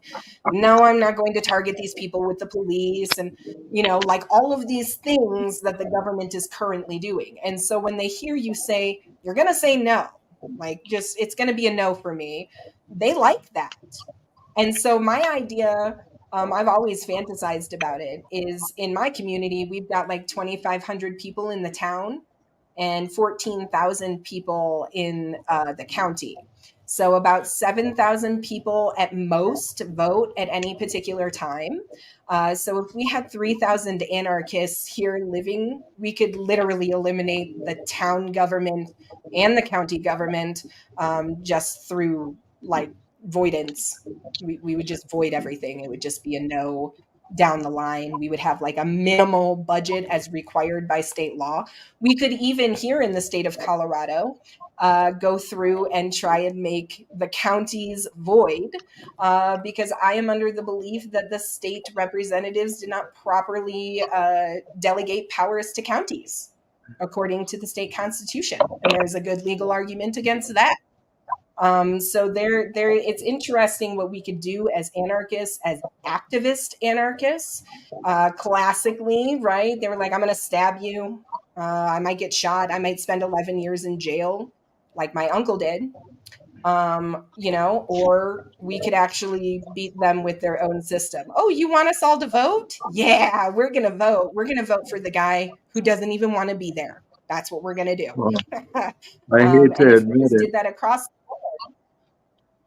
I hate to admit it, but you're not wrong about that. Like you were talking about Larken earlier, and fucking the problem ain't gonna fucking go away by not addressing it. Same thing with dipshits like Larken. We need to fucking destroy them in our community and fucking move on next. Same with fucking government. We can't just fucking pretend, ooh, it's not there. It's fucking there. You know, what are you gonna do? Fucking pretend it's And not? it's getting worse. It's not getting better. And you know, like I mentioned, imagination.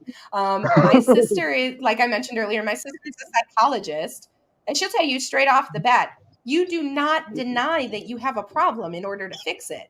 Then you can go talk to anybody who's in AA. You have to admit there is a problem. You can't just like tra-la-la in your little fantasy land, because one day you're gonna hit a wall. You're going to have to face the facts that they are overwhelmingly going to enslave you. I mean, they're talking about like camps and killing people off on a regular basis. The Supreme Court's going to rule that social media and media, newspapers, the whole 9 yards, they all have the right to work with one another, okay, to coordinate their messages.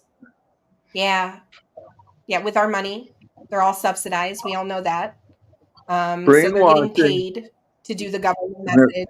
And the Supreme Court's going to rule that this is legal. So it's not going to stop. None of this is going to stop it. I'm going to paraphrase or plagiarize Larken Rose on his little video yesterday where he summarizes my book without giving me credit.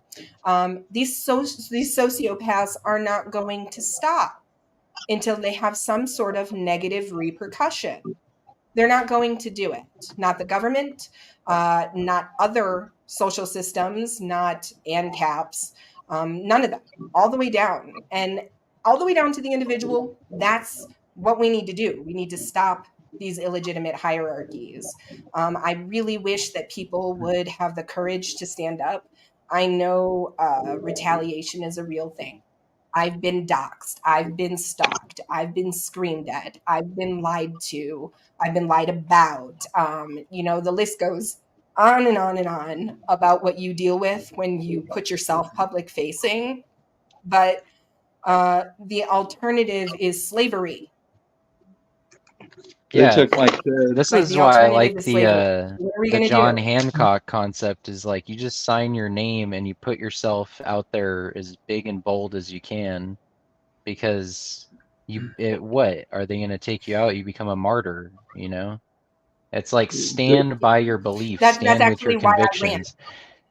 You know, here's a small thing. I hate when people have little cartoon pictures on their Facebook and then they try to have these long, drawn-out debates. It's like, I can't even take you seriously, bro. You don't even have the courage to be who you are and represent yourself in a public forum. So, like, how are we gonna... Right, dude, sometimes the price is too high, man. Fucking, if I had my choice to do over again, I just would have shut the fuck up and been a slave. They took my kid. You know what I mean? Fucking shoot me, big fucking deal. I'm fighting for my kid's fucking freedom, but taking my child from me, put him with a bootlicker so he can be raised to be a good slave, that's fucking pretty helpless. You know what I mean? At least I could have fucking kept my mouth shut and told him the truth. What? That's a horrifying nightmare. Yeah. That's you know, I'm not saying you guys are wrong. Yeah. I'd love to step up. I did my entire fucking life. I never backed down. But fuck, that price was too high for me, dude. Fucking you know, like, so I mean, I'd like to agree with you guys in principle and say, pick your battles, definitely. Definitely. Yeah, you can't always be like, oh, I'm gonna go. That's why you do it non-violently through a constitutional convention. No, that's why you do it non-violently through a constitutional convention. You literally need to get as many people to understand government is illegal so that they actually want to fix it with the avenues that we have available to us, because people are afraid. And honestly, you know, it is what it is. You should be, maybe. Well, they need to know that we're not playing games too. That we mean business. Yeah, absolutely. I'm definitely all about the business. Yes, for sure. Any of you guys in Minnesota? I certainly do. Minnesota. Minnesota? I do say it like that, don't I? Yeah, you do. Yeah, I was gonna say, are you Canadian or you're in the States? Yeah, I'm in the States. Oh, okay. It's Yeah. very close. John Bob is our resident raw vegan, so he's pretty. Yeah, no, John Hardcore. Bob and I have Like, next actually level. gotten into it before. But it came from a place of Oh, that's concern. right. It's not actually me Yeah. trying to be mean to you. So Rachel, I that's wanted the to truth. apologize to you and I- tell you I'm proud of you. By the way, like fucking, Hey, John, I'm you proud of weren't. you too. I'm sorry. That's really cool to hear you like listening to the vegan side of things and like discussing it tonight. Like, I never expected that from you. I'm very proud of you. Takes a lot of courage to question our beliefs and grow, and that's why fucking people are moving away from Larken these days. The freedom movement, it just doesn't work if it doesn't promote freedom, because here's the thing: if animal eaters are right, then fucking slavery's okay, and us being anarchists is pointless, and us working towards freedom is pointless. Because what happens as we advance as a society? We go out into space, we find another planet with animals on it, right? So we enslave every single animal on that planet and destroy that environment, and it just, we are the empire as long as we're I eating actually that see that. way. Yeah. What? Yeah, I don't think we should go anywhere until we fix our problems here. Mm-hmm. Agreed, but I'm Lockdown just So mode. that is not that- going to happen. No, Definitely not. no. They're planning to leave. They're literally They're probably planning to already leave out so there. that we have so that we can fight amongst one another for the resources that they leave behind. Like We are not what going is it called? anywhere. Elysium. I'm sorry, but They'll leave all of us yes, peasants down here yes, and they yes. dip off. Yeah, Elysium. Yep. Mm-hmm. Yeah, I've got like I don't know, like 3,000 followers because I'm a complete recluse and I don't open my page and I don't just invite anybody onto my page. So like my friends request list became purgatory about 2 years ago. I've got like about 1,200 people on my friend request list that I just like look at and I'm like, oh, that's too bad. You probably should have became friends with me before I stopped accepting friend requests. So like I just I'm public because I really care about the government. So I am the first person to publicly discuss ivermectin and its effects on COVID-19. My mom is a first assist surgical nurse, and you can find this on Did my it work? page.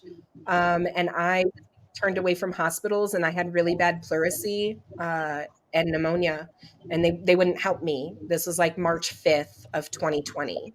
And so my mom was like, try some ivermectin. So I did. And within 48 hours, it went away. And so I wrote about it and helped millions of people. And people were telling me about like the Australian studies that came out 14 days later. And then I was immediately discredited within the anarchist community and freedom lovers. And they smeared me profusely. And I took my page from being public with like you're allowed to comment on it to public for my followers to see my public posts, not for crazy stalkers and people who like to bully people online to say whatever they want to me. Like, I'm not interested in that. That takes a lot of negative energy. It puts a lot of stress on you. So my page has been like that for like 4 years now. Anybody who knows me knows that. I've actually been off of Facebook like half time since the beginning of 22. So like over a year and a half in between there. And now I've been off for various reasons. But mainly because Facebook doesn't feel like it is productive anymore. Social media has never like appealed to me. So I don't have like a functional YouTube. I don't have Instagram or Snapchat or TikTok or like any of this stuff. I don't have any of it. I just have my Facebook page. All of my publications come through my Facebook page. And it really is just, I want as many people to know that the government is working illegally as possible.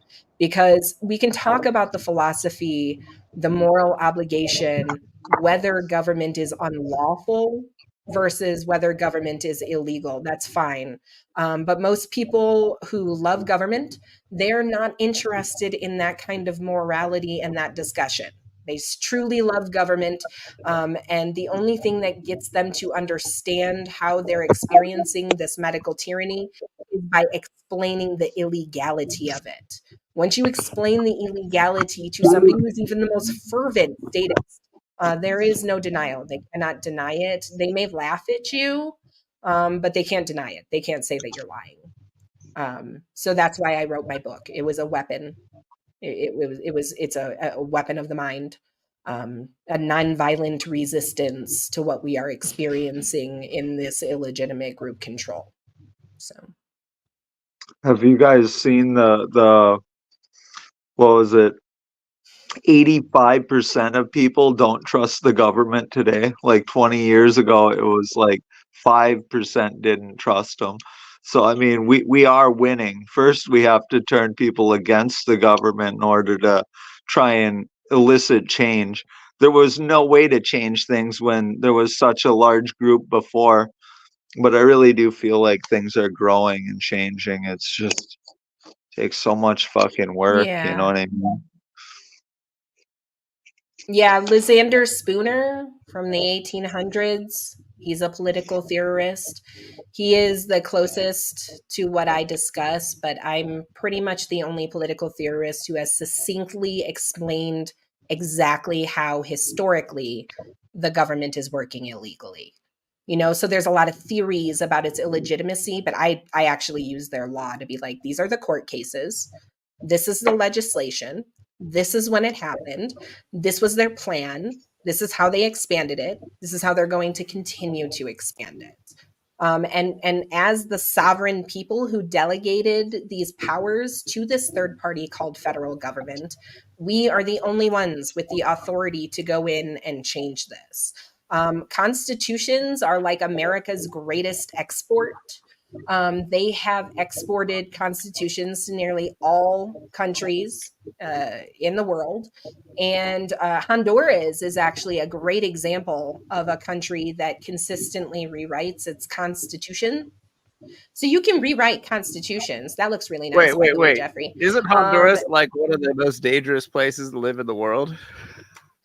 Yes, their constitution is phenomenal. They're on like Just allow everything. I think it's their eighth. Yeah, they're on like their eighth constitution. And their eighth constitution says that you cannot amend the constitution or remove their representatives without permission from the representatives. So like they've gotten it to the point where they closed. So the Supreme Court ruled that our Constitution back in 1803 has legal holes and gaps, and that somebody needs to fill in these legal holes and gaps. And I don't know if you guys know this, but they chose themselves, like so benevolently, to fill these holes and gaps. And that is how they gave themselves the power of judicial review. Okay. And underneath that, the power of judicial activism, the ability to actually redefine the Constitution and legal terms. So that is what they did with their court cases. So like 300 years of case precedent with the Supreme Court is actually null and void because they explicitly, they get to choose their own cases. So they explicitly choose cases where they get to rewrite the Constitution and rewrite legal terms. That's why like, Black's Law Dictionary, I think it's in its 11th edition. I got this 10th edition here, right? That's why Black's Law Dictionary has new editions, because like the definition of health changes over time because of court rulings. The definition of regulation has changed from like when they originally wrote the Constitution, regulation had 2 definitions. Now there's 13, right? So this is how they're getting away with this. I call it the progressive dictionary. And so we never gave them that authority, and we could just void it. We can literally just make an amendment that's like, no official can use judicial review. Like no federal government court or the Congress or the president or state courts or governors can use judicial review to redefine terms. Like this is actually what they did to Donald Trump. Okay, so I'm not a huge fan of Donald Trump. I did live very nicely under his administration. I'm not a huge fan. I'm not even registered to vote, so I'm not going to vote for him. He's pretty But funny. he has been dealing with some interesting judicial review. Now, I live in Colorado. I write a national political column for my local online magazine called the Pagosa Daily Post. One of the columns that I wrote was self-executing criminality and the Trump decision, because they said that his act of an insurrection was illegal the moment that he did it. And there was no reason for him to go through a criminal court hearing for this administrative trial to remove him from the ballot. Now, when they got to the Supreme Court, the very first question the Supreme Court asked was, what law do you have for disqualifications for an elected official who wants to run for office? And they don't have one. They admitted, we don't have one. So that's why the Supreme Court ruled 9-0, because there's no law for it. Here in America, we have supposedly the right to due process.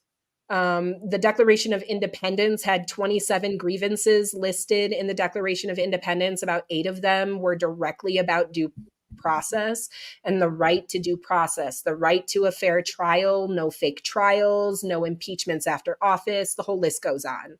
And so when they say that you don't need due process because criminality is self-executing, the government is allowed to punish you immediately upon the execution of a crime, they're breaking the constitutional laws. There's like 3 amendments that deal with due process. Okay, so the Supreme Court slapped them down, but the Sonia Sotomayor actually wrote like a dissenting opinion where she tries to solidify judicial review again.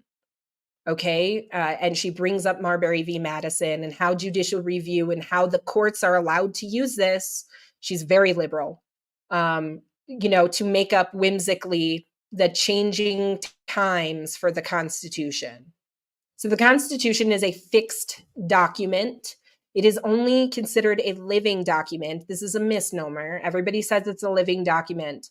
It is only a living document because it has a formal amendment process. All of the words already had a definition when they were put into the document. Otherwise, they wouldn't exist in the document. And then we have those legal terms in Black's Law Dictionary. And over the years, the courts have decided that they get to change those legal definitions to suit us for our modern times. Okay, so this is what we've been dealing with for like, I don't know, 230-ish years or so. Okay, and we really need to have people wake up. Yes, that's from my book. Oh, cool. What someone asked earlier. Okay, and my book is for free. Book. Yeah, I don't put it on Amazon. I had somebody give me a large donation when I first published this to ask to make it available to the public for free. So about a month after I published this, I stopped accepting payments, and it is available on my Facebook page publicly. You can just search my name, Rachel Sunshine, which is my real legal name, and how medical tyranny murdered the United States Constitution. So just murdered Constitution. Rachel Sunshine, murdered Constitution. So yeah, it's crazy. A lot of people think that everything is lost on me. It's not. I'm actually dumbing this down for Wait, so I have a question. Who cannot what be overwhelmed with the Federal Reserve with your Is book? Paul Enslaved really in the chat? What? No, I don't think it's him. It's someone else. What did everyone have a problem with in your book? The whole working from within and in general, or was there something specific? Yeah, they said that my anarchist solution was to have a constitutional convention. No, my anarchist solution was actually to go to war, but most anarchists are not interested in that. So I had to figure out a way to be productive in a dysfunctional environment. Elaborate. I want to hear that. Can you explain that? Oh, okay. I would have to say that like 99.9999% of anarchists are absolute pussies who cannot pick up a gun They won't do it. They anymore. are really, really, really, really, really, really scared to stand up against government. They think Very we will scared. have no solutions whatsoever. Very scared. They will not. Yeah, they won't do anything. Right? They think that the anarchist solution is just like too extreme. So I had to come up with this, like, how the hell do I figure out how to talk about this with other people who apparently aren't as violently psychotic as me? And so that is where I came up with the 28th Amendment, voiding of the Constitution, and having to explain this legal history to people so that they can actually understand why I'm saying maybe we just need to What, like because I nukes from have a lot orbit or of something? What do you mean? like nukes for rednecks. Like I'm talking about it all the way. Like this used to be. So Facebook, I just looked at it. Facebook has censored my hashtags. So I had hashtags for the last 3 years. Hashtag void the Constitution. Hashtag 28th Amendment. Hashtag nukes for rednecks. Because I fully believe that if we had that $100 trillion in real property from the government disseminated to people, that Texas is going to get the nuclear weapons. So like, I just want to fantasize about that. So nukes for rednecks was always my suggestion for people who were telling me, how are you going to deter your foreign enemies? Well, you just give hillbillies nukes, you guys. And I promise They don't even you, need nukes. We have enough guns having for come from like the backwoods, having come from the backwoods of Mississippi, where we just like to shoot each other with like bottle rockets. I mean, we will literally be violent with the smallest of things just for entertainment, just because it's like 4th of July or New Year's. So give the nukes to Texas, and China will be like, yeah, you know what? Never mind. I'm actually not going to have all these military aged men come through the border on the south in Texas because they're going to shoot them. It's kind of like dealing with Larken Rose a little bit. Like, I keep thinking to myself, based off of what a lot of people have told me about his aggressions against them, that if we actually lived in anarchy, I wouldn't have had to deal with him because he would no longer be here. He would be expired. Somebody would have expired him by now. I am 100% sure of that. So that's how illegitimate you think hierarchies he's done end. expirable offenses? Yes, I do actually. When you seek to destroy somebody's entire livelihood and steal from them, that is an aggression in which somebody gets to decide their own justice. I am a black flag, individualist, anti-corporatist, anarchist. This means I'm also a consequentialist. Do you guys know about consequentialism? Yeah, we usually have one on It's the show. basically when somebody is aggressive. He's in Korea right now. Okay, yeah. When somebody is aggressive. Oh, okay, nice. When somebody is aggressed, they, as the victim, get to decide the justice. That's it. And they realize the consequences of their own justice. So, like, for example, if somebody were to expire somebody, that they may have retribution for that. And that is just how it goes. What if the and that people is around real them anarchy. didn't see that as being just and actually saw it as being aggressive? Then you know what? Because that's one thing you need to worry motherfuckers, about. No, it's not. You have to worry about the greater really good not, of because the once group. you take no, I don't care about the greater good. No, I've actually been told that I should die for the greater good. That's usually the side I'm on when it comes to people discussing the greater good. So the greater good can go fuck itself. I don't really care about it. So I do care about the earth continuing on past us. We're like fleas that the earth is going to eventually shake off. We are not here forever. And we're going to have to realize that. If I go, I go. Like, I have a really super rare kidney disorder. I have a 1 in 16 billion anomaly of my kidneys, as in I'm like the only person on the face of the planet that they've ever done studies on that has what I have. I have something called renal divism. It's like pancreatic divism, where you have a pancreas inside of a pancreas. I have a kidney inside of a kidney. Okay. So I didn't get diagnosed with this until the day after my 29th birthday. It was a horrifying ride. I've come very close to death on several occasions, and I just don't fear it. I'll see you in the next lifetime. Maybe the ancients love me enough to make me your children. Yeah. And they're hacking your children to make me their personality. Because that's how this world works. We are living in a simulation, a closed loop electromagnetic frequency system that is being run by some ancient technology that I haven't quite figured out. Been meditating on it for a little while. And that is really the crux of how humanity has gotten to what it is. Because the people who are running this electromagnetic frequency system do not understand it. They're what reverse engineering. Okay, so they lost some sort of technology and they're reverse engineering it. Yeah, I was talking about And this everything last is week. messed up because they don't understand. Yeah, they don't under. You're well. It's fine. They don't understand the feedback. They don't understand the feedback from electromagnetic frequency I think resonation. Braxton has So had a question for a we're while. dealing with things backwards. Oh yeah. I'm just listening right now. You guys are like way over my head at this point. Make sure it's all absorbing properly. Yeah, I'm a nerd. I might be a nerd, Well, we're all right? nerds. I might All read good. about a lot of things. Yeah. Where'd Hard Hat go? Okay. Hard All Hat, you right. there? So I'm very open-minded and just curious to learn as much as I can. So these kind of topics, I just kind of kick back you and know, it's like, okay, let's see how this goes. yeah, it's easy to attack what you can actually see. But when you're in like the 5D realm dealing with spiritual monsters and you can literally like see them after a while, just for who they are, just by their interactions. It's a different world, you know?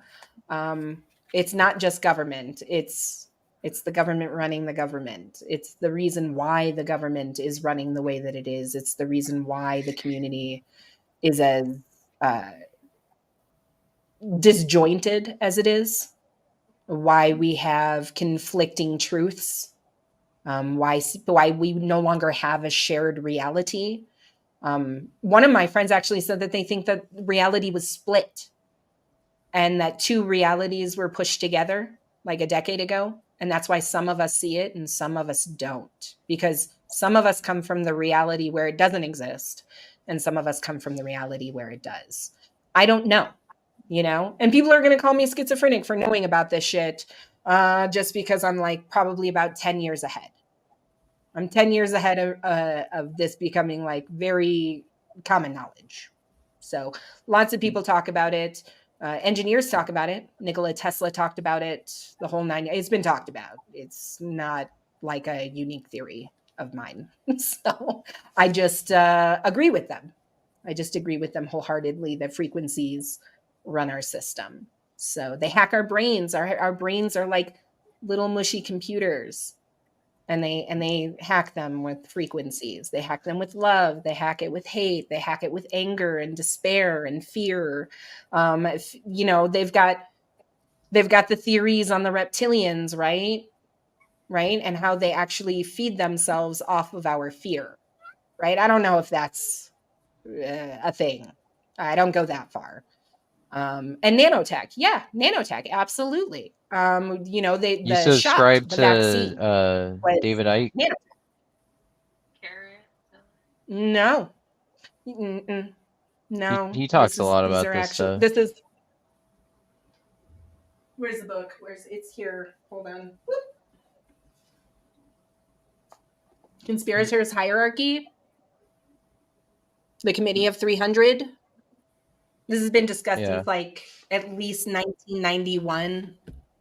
Right? Yeah, I've I heard that think David that's Icke around talks the about this. time that he came out with this, or in the 90s, right? Okay.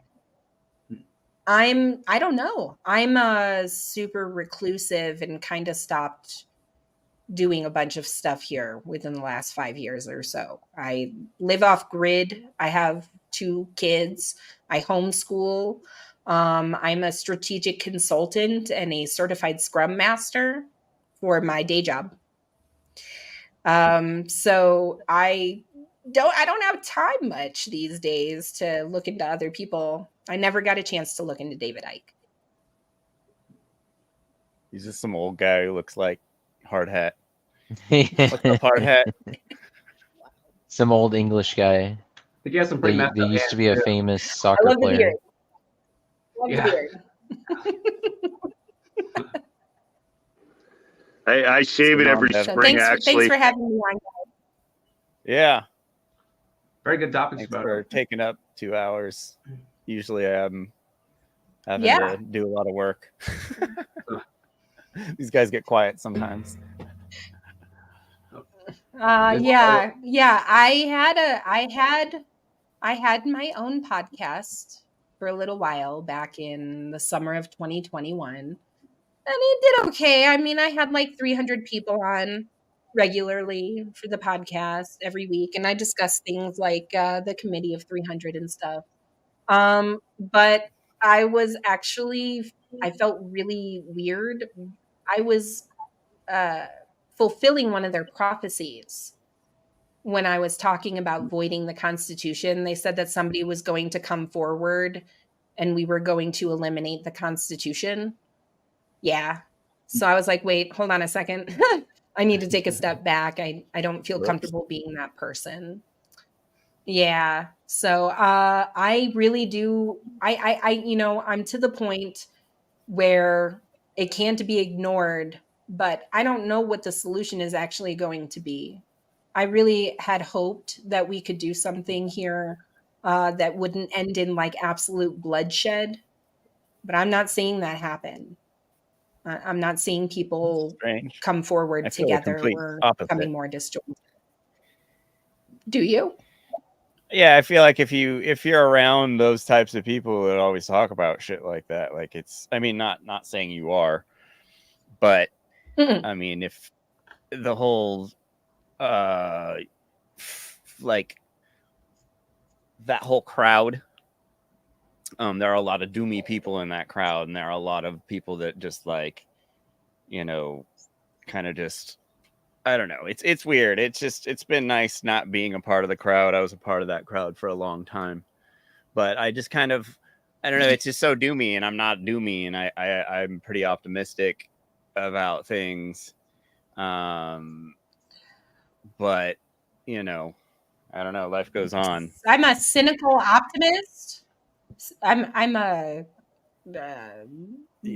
misanthropic humanist. That is how I've been described by my friends who have been around me for a long time. Like, I believe that humanity is a pile of crap, but I still have faith that humanity will eventually come through. Yeah, I'm still totally hopeful. I'm Rogan really shit hoping right for there. it to happen.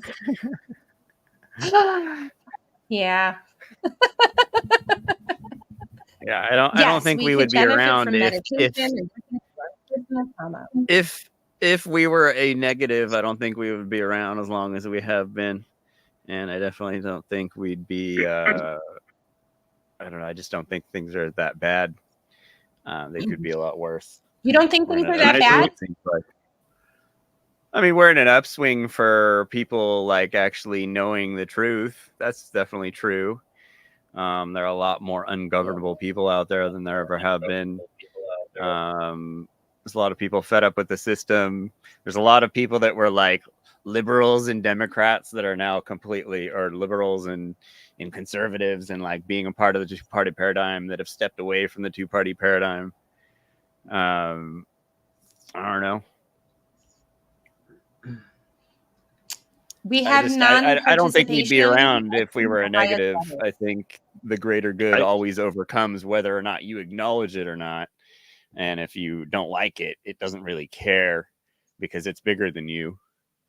It's going to always be bigger than whoever is around. As long as we keep some sort of baseline for, not giving the powers that be a chance to get ahead of us so far and control things.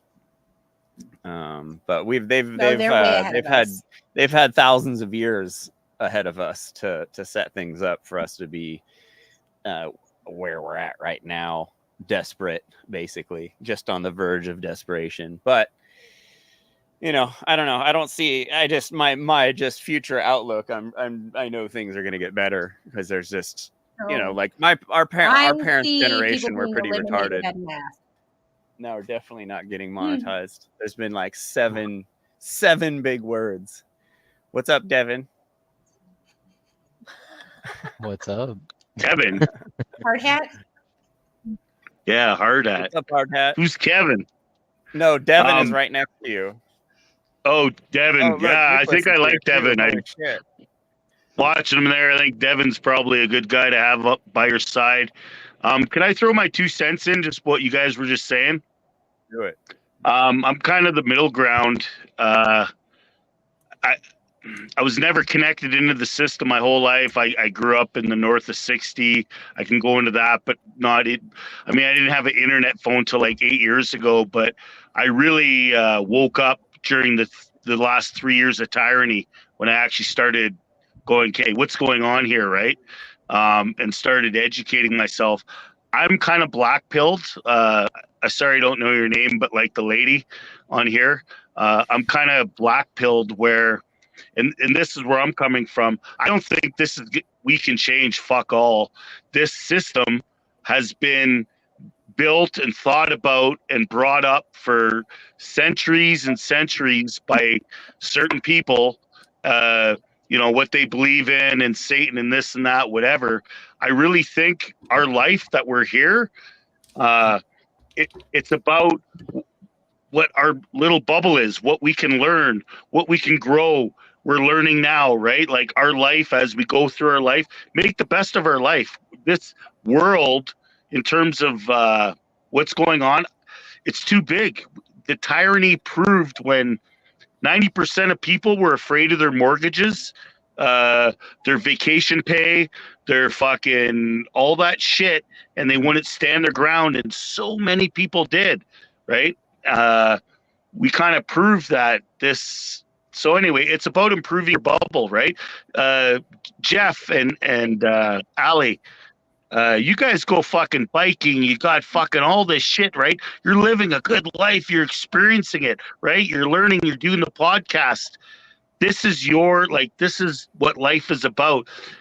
I think because it's so immense, the power, the fucking money, and the lack of balls in the fucking slaves that, no, we're not going to change shit. It's you make your bubble, you get your community, and possibly we're reborn again, right? Like I'm a anti fucking Abrahamic religion Bible guy, but maybe we're born again, right? And you keep learning or yada yada yada. But I don't see a change. I like your hopefulness. I see really smart people saying about, oh yeah, we can. From what I've seen, no. It's about the changes for you and your bubble in your life and your, But I don't know. There's so many fucking dumb people, and maybe they don't have souls. I don't know. NPCs. Yeah, that's kind of why on that point, I see it. I think some people, this is their first ride. More than 500,000 people. I'm a 1,600-year-old entity, so kidding. It's a joke, you guys. What do you say, Devin? Oh, like he was saying, like feeling like people are soulless. I think maybe that's a reflection of the fact that maybe this is their first ride. Like they haven't been around before. They haven't been around before, yeah. So maybe they just graduated to human consciousness. That's what I feel like. Yeah, that's what I feel like too. Like maybe we've all been here for quite a while, but this is their first time being a human. Yeah, that makes so sense. It's a rough start, They're the animalistic just don't know how to live. behavior. Yeah, but then why is there 80% of people are on their first time around though? You know what I mean? Like they're so like even my mom. It's a vast universe, Sorry? It's a vast universe. I don't know, even my mom, she's my genetics, right? She gave birth to me, and I didn't talk to her for about a year and a bit during the tyranny, because at one point she was telling me how they're condemning someone that had a mask exemption in her old folks' place there. I'm like, Mom, I don't wear a mask. I got an exemption. I've walked out of places. I don't make a scene, right? And I walk in a store and I was looking everyone in the eye, right? And out of 200 people in a big store, there might be 2 or 3 people. It was like a Twilight Zone, right? No one's And gonna I fuck tried with to. Santa.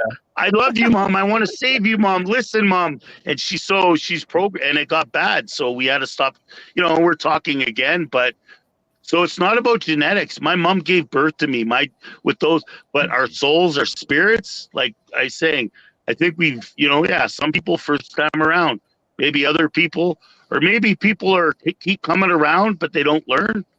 I don't know. It is That's a where trip. I'm at. This has been a you trip. don't. Yeah, if you don't beat the game, you don't graduate to the next level. Yeah. If you don't complete your mission. Yeah, it's all a military exercise. Got another 80 Learn it. years of fucking teaching to go Well, it doesn't through. have to be combative, Yeah, you wanna know. go- Completing your mission doesn't have to be Yeah. in combat. What's up, Nicholas? Learn what you have to learn. It does Influence it what you have does to here influence. in our 3D realm that is a military exercise. Like we're in a military exercise here. Ignoring it's not going to make it go away. So when I ask like spiritual people who are living in the 5D and fantasizing that they don't have to deal with this, that's my number one question. Then why did you choose to be in a 3D military exercise? And nobody can answer this for me.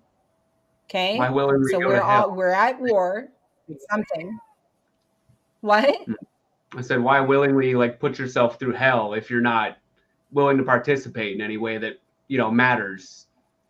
I've dealt with a couple people like that. I'll go ahead. And let's deal with this theory of old souls. Okay. We've like the 13 families in the Illuminati. Right? What if everybody is one of those 13 souls?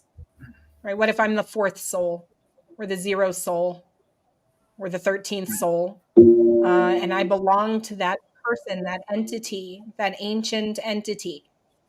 Okay. I believe that a lot of people might be aware of this. Okay. Stephen Stathis discussed this on his podcast that I interviewed on Wednesday. About the Egron or something like that, basically a community coming together to work for spiritual motives. That would be the discussion.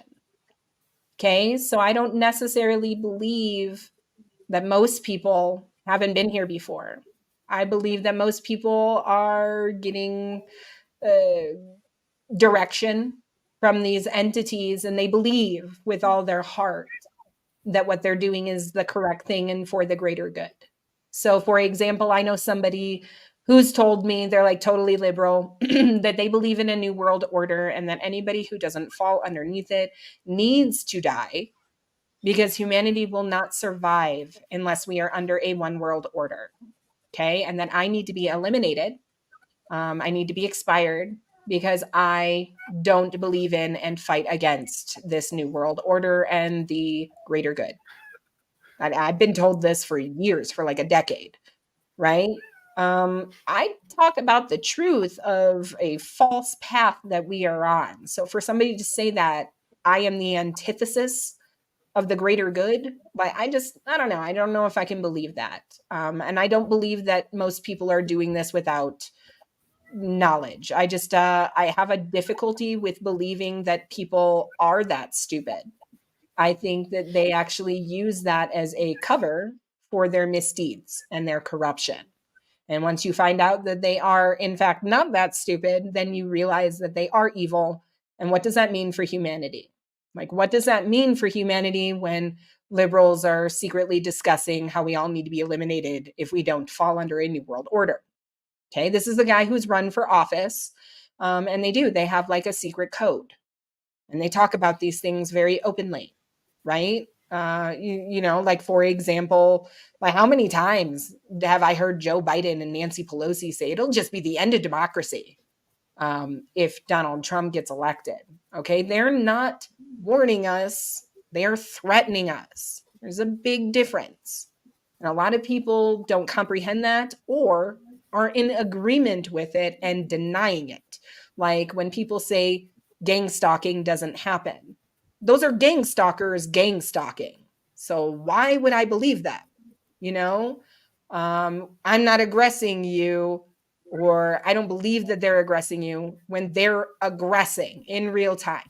Okay, so this is, you have to consider who the message is actually coming from. This is where the spiritual gift of discernment comes into play. And you have to believe for yourself, are these people, are they really stupid? Or do they believe this paradigm? Do they believe that we need to be eliminated? I really don't believe that they're that stupid. I'm sorry. I wish that I did. But after just years and years of them laughing in my face and purposefully doing these things, I'm going to have to agree with the soulless NPC, possibly demonic entities on Earth proliferating. Yeah, hard hat. Well, I'm just going to throw this out there, but one of the things I kind of, and this might sound fucked up, but after what I witnessed in those 3 years of tyranny from people and the mask Nazis and just the fuck, like, just like the lies the news was saying week after week after week, and people were just so gripped in fear from, and the toilet paper, run on the toilet paper in the very beginning, that was the whole fucking, everyone went out and bought toilet paper when the first lockdowns went down. That in some ways, I think we need government, and I can kind of understand these people that said we need to call the population. Like, there's so You need many government to control toilet paper, hard hat? Well, no, what I'm saying is there's so many dumb motherfucking people that need to be handheld through life. And so, and I'm not saying this, I'm saying it kind of jokingly, but like, yeah, there's a lot of, I could see how they say we need to call the population because you got, well, listen, you need a fucking license to get a dog. Okay. I've never had a kid. That was my thing. I think this time around in life, whether, something with kids in the last life, or God was like, the creator was like, Kate, hard hat, you need to learn to love yourself and live this life without having, right? So I've had dogs my whole life, right? So it's still a responsibility. It's unconditional love, but it's different, right? So maybe next time I'll have kids, but it's there's so many people that you need a license for a dog, but they're pumping out kids. And then these kids are so fucked up by the time they're a young adult that their lives are fucked. Their decision making's fucked. They've had no proper loving bringing up, right? So my joke is that, yeah, I can kind of see how really rich people might be saying we need to call this, but not really. But you know what I'm saying? No. Yeah, I just wanted to comment on Devin's comment. I mean, there's a reason why.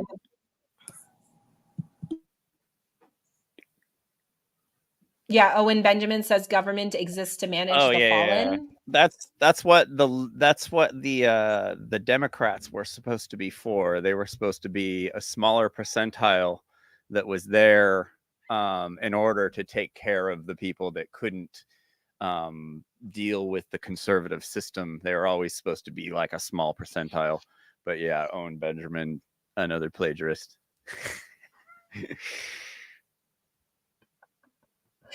What's up, Nicholas? Think that the over. Oh. Sorry, I'm just trying to. I was just going to say, I think that the overpopulation is purposeful. I think that that's for. I don't think there is an overpopulation. The spiritual war that we're experiencing. I mean the dependency on government. So the people who do need to be walked through life. Yes. That is what I mean. All the meat and dairy those eaters. People. Well, I'm a meat and dairy eater, so yes. That need government subsidies to feed them. So yes, absolutely. You know, it's all purposeful. For example, like the government can't poison you without subsidizing the food. Yeah. They can't. They can't do that without having a monopoly on the food, because otherwise we're just eating food from our own soils. So they have to poison the soil, they have to poison the water, they have to poison the air, and then they have to poison the only food that you're able to get. And then in order to be able to do that, they work cohesively with these private corporations to subsidize them. One of my most recent articles on the Pagosa Daily Post here locally was actually a letter to the Attorney General against the Kroger Albertsons merger with these grocery stores out here. And I discuss how, like, I call them the Kroger cartel. They had to pay out like $1.4 billion for their role in dealing opioids recently. So they're a big, giant drug dealer. They've killed millions of people with their opioids. And they were giving out prescriptions knowing that the prescriptions weren't valid so that they could continue to make money. They receive $8 billion in food stamp subsidies every year. They use $250 million of that to lobby the government to expand food stamp use. And then they raise prices for people in the middle based off of the subsidies from the food stamps. So Walmart gets $25 billion in food stamp subsidies. And then they actually incentivize their employees to contribute to their political action committee so that they can keep federal wages low and keep these people on food stamps so that they can be subsidized by them, so that they get paid by the government, so that the government can continue poisoning people. I've heard that Walmart is just a front for, socialism, basically. Walmart, SpaceX, they're all like, oh, it's not government doing it, so it's okay, that we spend, all this money on these things. But yeah, Walmart's a trip. That's a lot of money. That's for sure. Yeah. What do you think, Nicholas? And all of this food, it's not real food. Hey, what's up, guys? What's up, I was dude? already watching this whole time from the beginning, and I was already commenting, so I might as well just join. Yeah, thanks for having me on. It's been a good conversation. I didn't want to join in the beginning because it was talking about like Larken and stuff, and I had nothing to add to that at all. But this discussion has been really good, very interesting.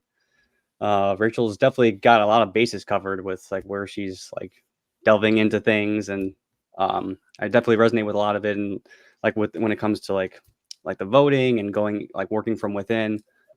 Like I never was really thinking that, but like hearing a little bit more about it, I always try to keep an open mind, because like the more you know, the more you realize you don't know shit. So I try to be objective and try to take in information, just entertain ideas. So yeah, so far it's been really good conversation. Imagine an anarchist sheriff. Yeah, because I know Derek Bros was running for mayor in Texas, and I'm like, what the fuck are you doing, dude? But it's like I get it. Like I get it because he gets a lot of eyes and ears. So you did say that. Because he gets the platform. I did, yeah. It amplifies your voice exponentially. Yeah. Like, exponentially amplifies your voice. Yeah. You are hoisting yourself on your own petard in order to get the message out, is essentially what you're doing. A bunch of times? It's totally fine with me. I think twice. Twice? Oh. Just twice. I think it was a long time ago. Hey, this is Organic Vegan Monique. Hi. What's up, Monique? Hi, can I say something about the opioids? Absolutely. Okay, great. Rachel, thanks for bringing that up. Unfortunately, I had an uncle that you can pretty much say he passed away from that. He got addicted to it by a hospital. He didn't want to see people for 2 years after that happened. I had actually auditioned for a series about, you were talking about the family, I believe, that developed Oxycontin. I think that's what you meant. And No. The grocery store the Kroger grocery store. They own like 2,200 stores, City Market, King Supers, etc. No, I'm talking about them. They actually had a specific role in the opioid epidemic in filling false prescriptions that they knew were false. Okay. $1.4 billion. You know, though, about the family, right? That they sat on the information about Oxycontin. Well, anyway, I had auditioned for that. And I said no to the unvegan bioweapon vaccine. That pretty much killed my acting career. I'm in a lawsuit now, thank God. There's a lot of us who said no, but that's all to say that there was a casting company that helped with that project, and you would have thought that they would have been more moral, if you would, with this Oxycontin project. But instead, they said that you can't audition for their projects unless you took the vaccine. I won't name that company, but it just gets me so upset. And with regards, though, to, I put in the chat, connecting this to the vegan topic. Unfortunately, there are so many, and Jeffrey, you know this, that said no to the vaccine, but yet they're fine with eating animal products and allowing this kind of stuff to go into their bodies, not inject it, but consumed. And then, of course, on the vegan side, I'm still floored because I lost so many friendly acquaintances that are vegan that were like pro vaccine and regular vaccines that are completely un-vegan. And one of them is in a lawsuit with me, and she was telling me about the, what do we want to call it? The NWO is giving farmers a hard time, if we want to call them farmers, because I don't call it a farmer if they're trying to exploit animals, but okay. And I said, no, this isn't food, this is violence. And she comes at me and says, oh, well, if you want to eat bugs, go ahead, and you want to talk violent, look at this. And it was a link about abortions. Well, I don't want to get into this like too much right now, but I can tell you that I also feel that pregnancy termination, I don't know what you all think, but I think it's wrong, and only under emergency circumstances should it be. This is my opinion because I do revere life. It doesn't matter if it's full grown or not. When I say it, male, female, they, both. But I was just appalled that, I'm asking her, what was your intention for giving me that link? I didn't look at it, but it's like, do you think that all vegans are one way or the other? Like that we're just like liberal killing or whatever? I'm sorry I have to even put out that label there. I hate that label, conservative, liberal. I just want to do the right thing. And I've been this way for over 2 decades. So there's just so much strife between the vegans, the non-vegans, and the vax and the non-vax. And that's why I said in the personal chat, I'm as mad as a cow tonight because that just happened. And I can't even get into your group chat because gosh darn YouTube terminated me several years ago for saying Ovid injections kill because I was concerned about people. So thank you for listening to my rant. So yeah, Monique, unfortunately, most vegans are libs. And so you do get that mix where like most vegans I know are hardcore and caps. On the other side of things, it's like whenever me and Allie have gone out and done debates, people just always assume we're libs, and we're just like, no, like, but yeah, unfortunately, just because of how many, and for some reason, it seemed like the libs jumped all over the vaccine stuff like crazy. So it is kind of shocking sometimes when you meet someone, you're like, really, you're all like, it's like that debate that happened when the vegan debate. The vegan debater was talking about how he does cocaine the whole time. It's like, dude, what are you talking about? Like, bro. He has a couple tortilla chips and it's off to the coke and drinking and everything else. Yeah, and then the vegan's just out the window. Well, there was this debate between a carnist, a vegetarian, and a vegan, and they just picked this vegan that was just completely like, he was like a homeless guy. I don't even know. He was crazy, but it was pretty funny. But yeah, Monique, that's not surprised. But it is strange, and then you know, they go to justifying things just like the carnists do. But yeah, I don't know. Now, Cory Booker is trying to get rid of factory farms. I wish we could, you know, I say I wish. Maybe we can someday. Maybe we can stop the killing of animals completely. That's not ruining people's freedom. It's just, it's a right. It doesn't seem like anyone likes factory farming, yet it's still around, you know. And it's because all these I mean, I see a lot of carnists that are like, oh, well, I'm against factory farming, but I'm for this fantasy of like grass fed, you know. And it's like, well, when you look at the numbers, there's not that much grass fed on the planet enough for everyone to be eating grass fed. And but yeah, factory farming's pretty bad. And even the local farms, they all send their cows off to the slaughterhouse, just like all the factory farms do. So it's not really that different.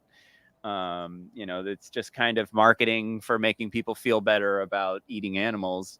That's probably left over from something, you know, farther from the past when it used to be kind of more taboo. I don't know, maybe. What do you think, Braxton? Oh, just basically rebranded propaganda. Yeah. Trying to put out that, yeah, basically you're saying just new label for as soon as they get caught like exploiting animals, going against the whole idea that there's happy cows and all, you know, on all these farms. Yeah.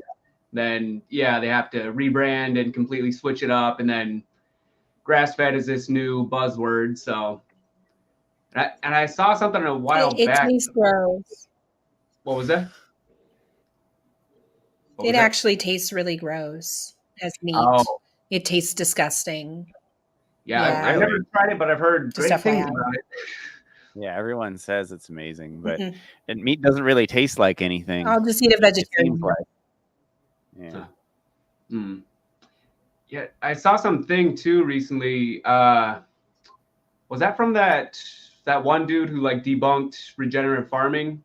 Or no, it was a different video. I'd have to go back and find it. But anyway, this guy Mike the Vegan. Okay. He pointed out this whole thing that even like the grass-fed industry, whatever the big name behind it is, they even flat out said that it's basically just a buzzword, that it's supposed to make people feel good, but it's, you know, it's pretty much just the same conventional farmed animals just being branded as grass-fed. And it's brought in from Australia and New Zealand, and it's not even, only 2% of the grass-fed is grown in the United States. They have to fly old dead meat in from other countries. So fresh. Oh, and to have a problem with. And grass-fed does not mean grass finished. So I live in a ranching community, and it doesn't. Yeah. They bring them in like closer to the slaughterhouse, and like for the last 2-3 months, they fatten them with grains, and then they slaughter them. So grass-fed, grass finished it's disgusting. It's literally disgusting. And grass food. What the grass is hay. It's hay. It's not actually grass. Yes. And hay that has tons of pesticides on it. It's heavily pesticided, and it's rare, so it's like it's not going towards. You know, we're growing enough vegetables to feed the whole world a vegan diet and then some, but we're feeding most of it to cows that provide us a deficiency in calories. We put tens of thousands of calories into a cow and only get X amount out. It's economically psychotic to grow animals to eat them. And that's like a lot of the having reasons done why. a little research on this in the last week, just to understand you guys, because like when I saw that you were being mocked for bringing me on here because I eat meat, and thank you guys for bringing me on here. I had to go do some research. I really had to be like, wait, why are you mocking people for having this position? And so I was Well, like, they want okay, us what's going to dead. happen if everybody goes vegan? They do. I noticed. It's a crazy. little crazy. I actually don't want you guys dead. The fight that I got into with John Bob like several months ago was because I have personally dealt with like malnutrition and like the psychological things that it does to your head. So I suggested to him, and I didn't tell him to eat meat. I just said, hey, like you need to, check that. But yeah, no, definitely. This is humane. This is John's actually like definitely the our most moral emaciated vegan position. we have on the panel. Yeah, you guys all look great and healthy. Like we leave him alone about it. He thinks we're Well, all it's a crazy because place we're of not raw, concern. and we think he's crazy because he's raw. And I was this hoping is that Jeremy. Okay. Yeah, Jeremy's. All right. Jeremy's in just back to Korea. He's usually a mainstay on the channel. He's got interesting views on things. Well, hang on. I'm not vegan, and my nutrient deficient diet actually gave me bronchitis and pleurisy for the last month. So, yeah, a lot of people are it just deficient. is what it is. And then I ended up getting anemia actually from it. So it's been an What interesting ride happened? here for the last month. What What do you mean? happened? Was it an illness that was making this, or just a choice with the malnutrition? Yeah, I mentioned it. Yeah, I mentioned it earlier on the podcast. I have a rare kidney malformation. Underneath that, I obviously have like chronic kidney disease. I went from stage 0 to stage 4 back in 2015. Actually went on like a very hard alkaline vegan diet that saved my life. At which point I was diagnosed with renal tubular acidosis distal type 1, which is just a very fancy way of saying that my body cannot filter out the acidic foods in the American diet.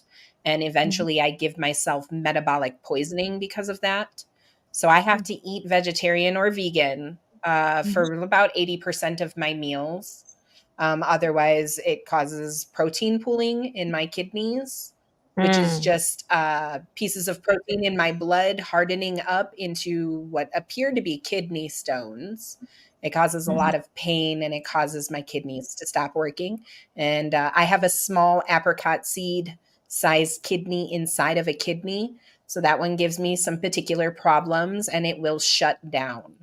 So I've had like acute kidney injuries from these kinds of things, but I have a compromised immune system and illnesses that normally wouldn't affect people. Like nobody in my house got sick from the illness that I got.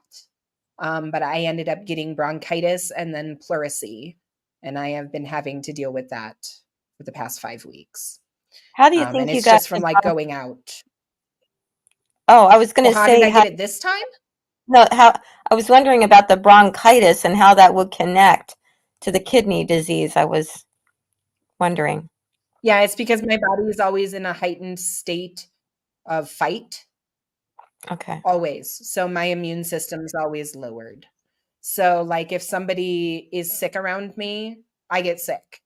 Other people who have good immune systems, it's not even an issue for them. So I have to be careful about that because I went undiagnosed with my kidney disorder for 29 years. And I had a kidney infection for 10 of those years that wasn't treated. So I was diagnosed by the Mayo Clinic in 2015. Super low protein diet? Yeah, and then I went anemic. That's actually what happened during this illness. I was super sick. I could barely eat. Everything that I was eating was it was high protein veggies, right? So I was having like spinach salads and stuff every night, and I still ended up going anemic, probably because I didn't have the energy to go to the store and get the right foods. Because as you explained earlier, Jeffrey, living off grid is fucking expensive and you're really far away from things. So when I'm sick and I'm out here by myself in my cabin and I have to drive 40 minutes to go to the store to get the proper foods, yeah, kidneys don't filter, they lymph back up and we get sick. Yes, exactly. So they back up and then I end up with toxins in my body and then I get sick. So yeah, yes, lots of fruits, lemons. Surprisingly, a lot of people don't know the difference between alkaline and acidic food.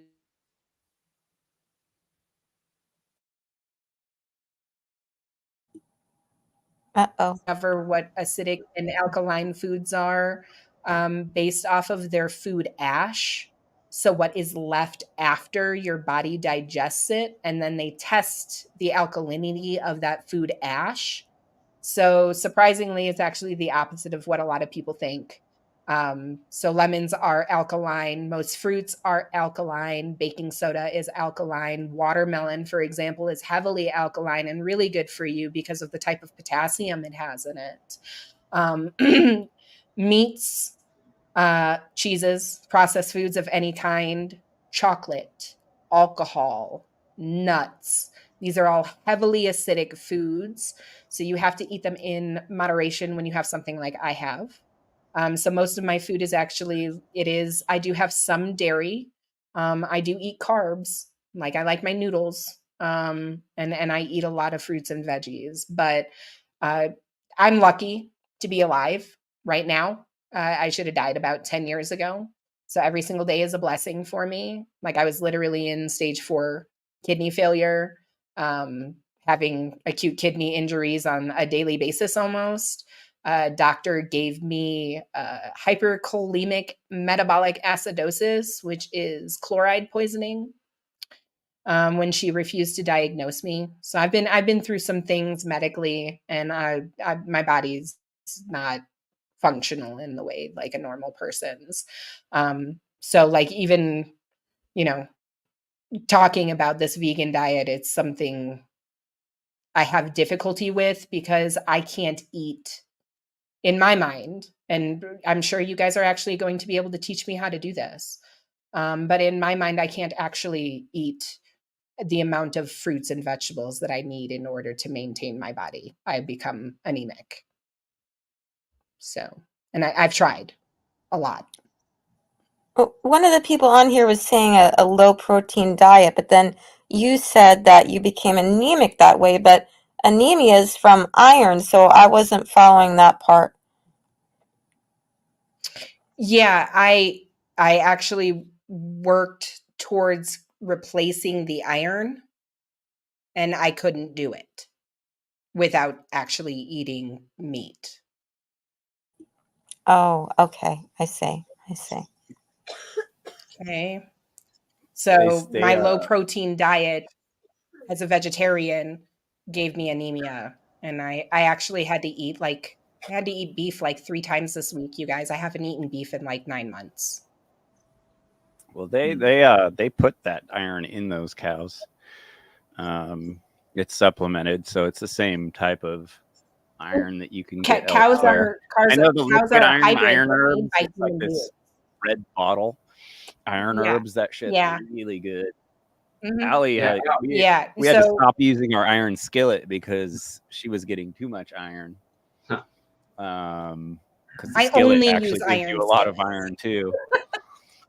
But yeah, we're all kind of Okay. supplement nerds. We kind of, I'll die. but yeah. Yeah. I'll There's die. a My website. kidneys cannot filter out all of that. They can't. Hmm. So I don't There's a don't website take any in supplements if I can help it. Yeah, best to get it's best to get your nutrition like through food, ideally, like to where you don't have to use supplements. But Yeah. there's a website that like really got me kind of up to speed on nutrition when I was first starting to go vegan and getting more just trying to educate myself more on the part of actually being healthy, not just about the ethics and everything. Nutrition Facts. Dr. Michael Greger. Yeah, he has a general like guideline that's good to follow. It just shows the like food groups to go like try to at least incorporate just the minimum amounts of all these foods, and it's the best way to basically just avoid deficiencies and like keep your like calories balanced with your macros and everything. But the website, if you go to you might have to, well, I tried to type it earlier.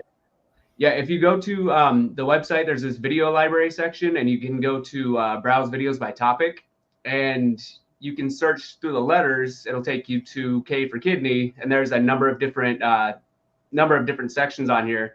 But he like scours all of the medical literature, and like he'll find some like anomalies in some cases, and he's just trying to kind of make it entertaining, but also digesting it for people to make it easy to listen to. Yeah. And so you might have some luck finding some stuff, because he's pointed out that a lot of people who do end up having kidney issues, I know yours is kind of a unique situation, but like in general, people who end up getting these like kidney failure issues, it usually boils down to animal proteins not being able to like be digested properly. And it just completely wreaks havoc, just like yeah, some of the issues you were talking about. So he might have some recommendations. It's called protein pooling. Yeah, it's called protein pooling. So kidney disease is like the third largest killer in the United States of America. It's like heart disease and kidney disease are up there. Yeah. Imaging does not show protein pooling. Oh.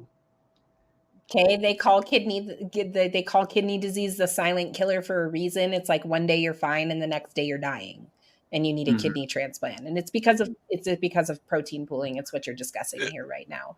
Animal byproducts definitely cause problems. Monique, thank you for sending that organic liquid iron. This is hilarious, but I'm actually allergic to most metals. So if I drink iron like straight like that, I'll actually end up giving myself an anaphylactic reaction. So that's one of the reasons why I don't take supplements, because I'm allergic to copper and iron and things like that. So I have to do everything in moderation, including everything that I eat. Like I probably only eat about 1,200 calories a day. And I have to, it's a very very specific diet. That's No, it's not enough. It's not enough. I continue to waste away.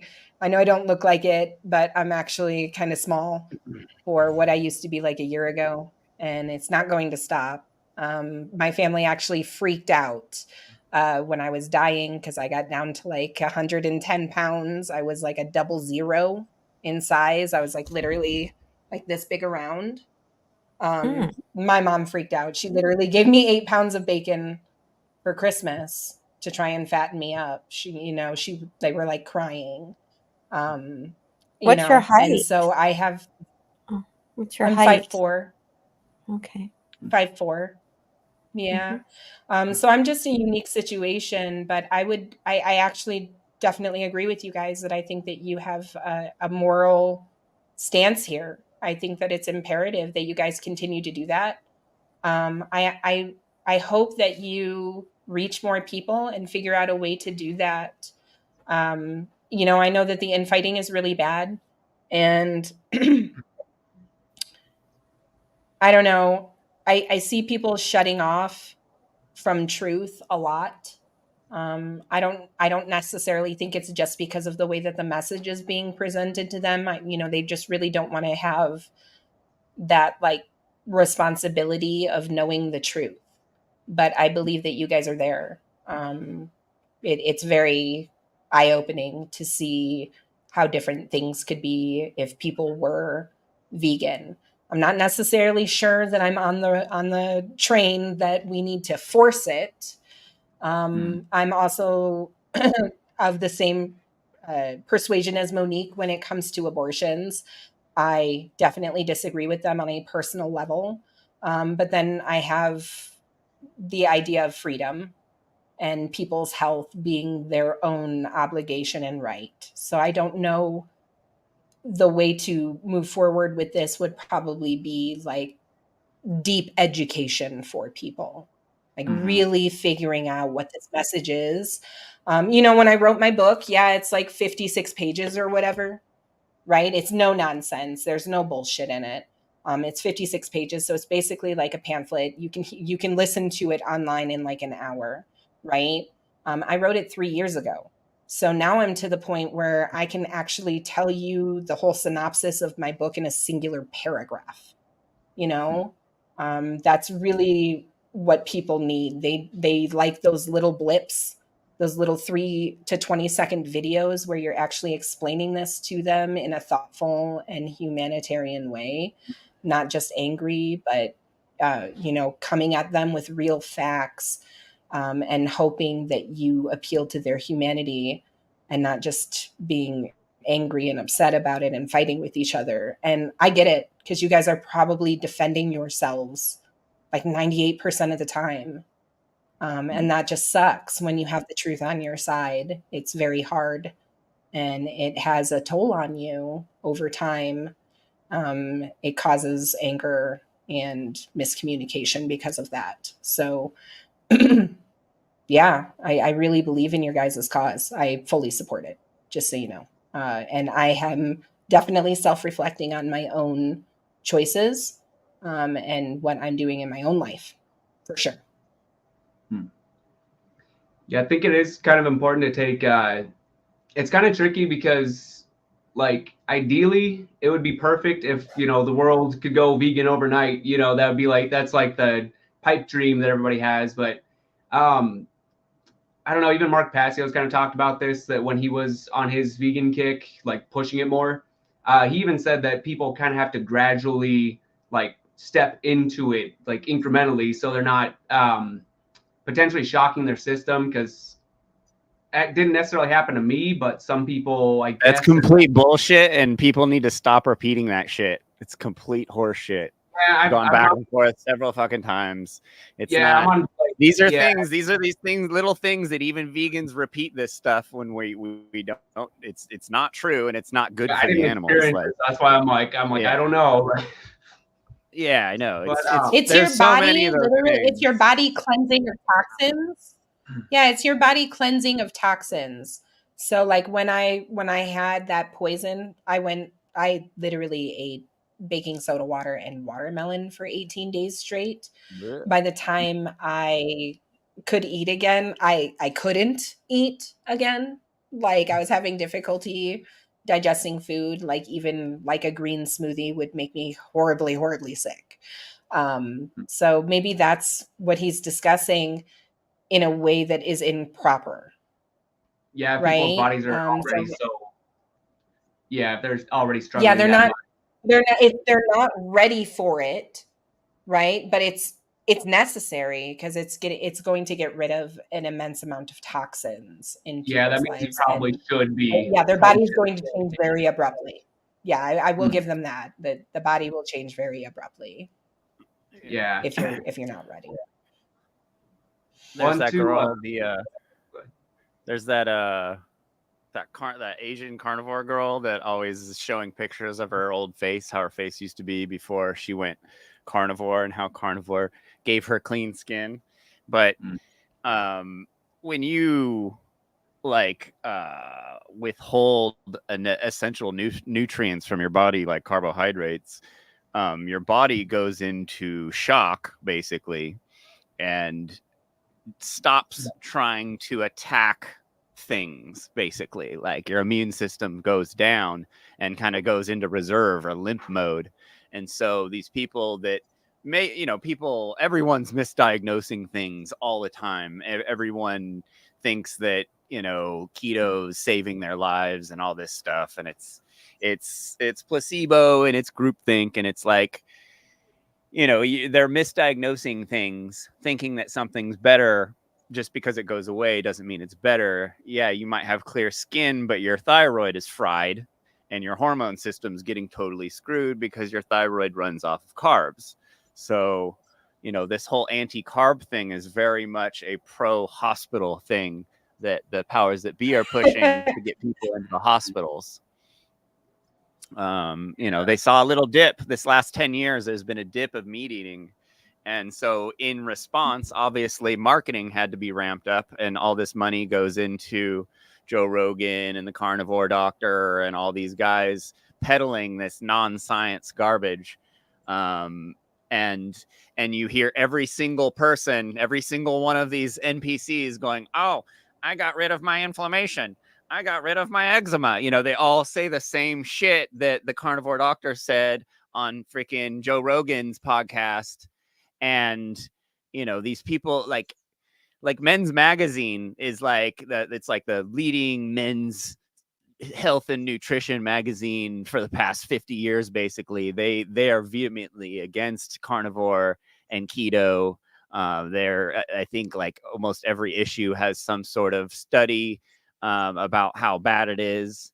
You can't, I mean, you know, these people are losing weight, but really it turns out they just did a study and they find out you're only losing muscle glycogen. Okay, well, that's not that big of a deal. Yeah, well, do you want to be able to like walk down the street? You need muscle glycogen, and you're not losing fat. You're losing weight in your muscles that is actually energy weight.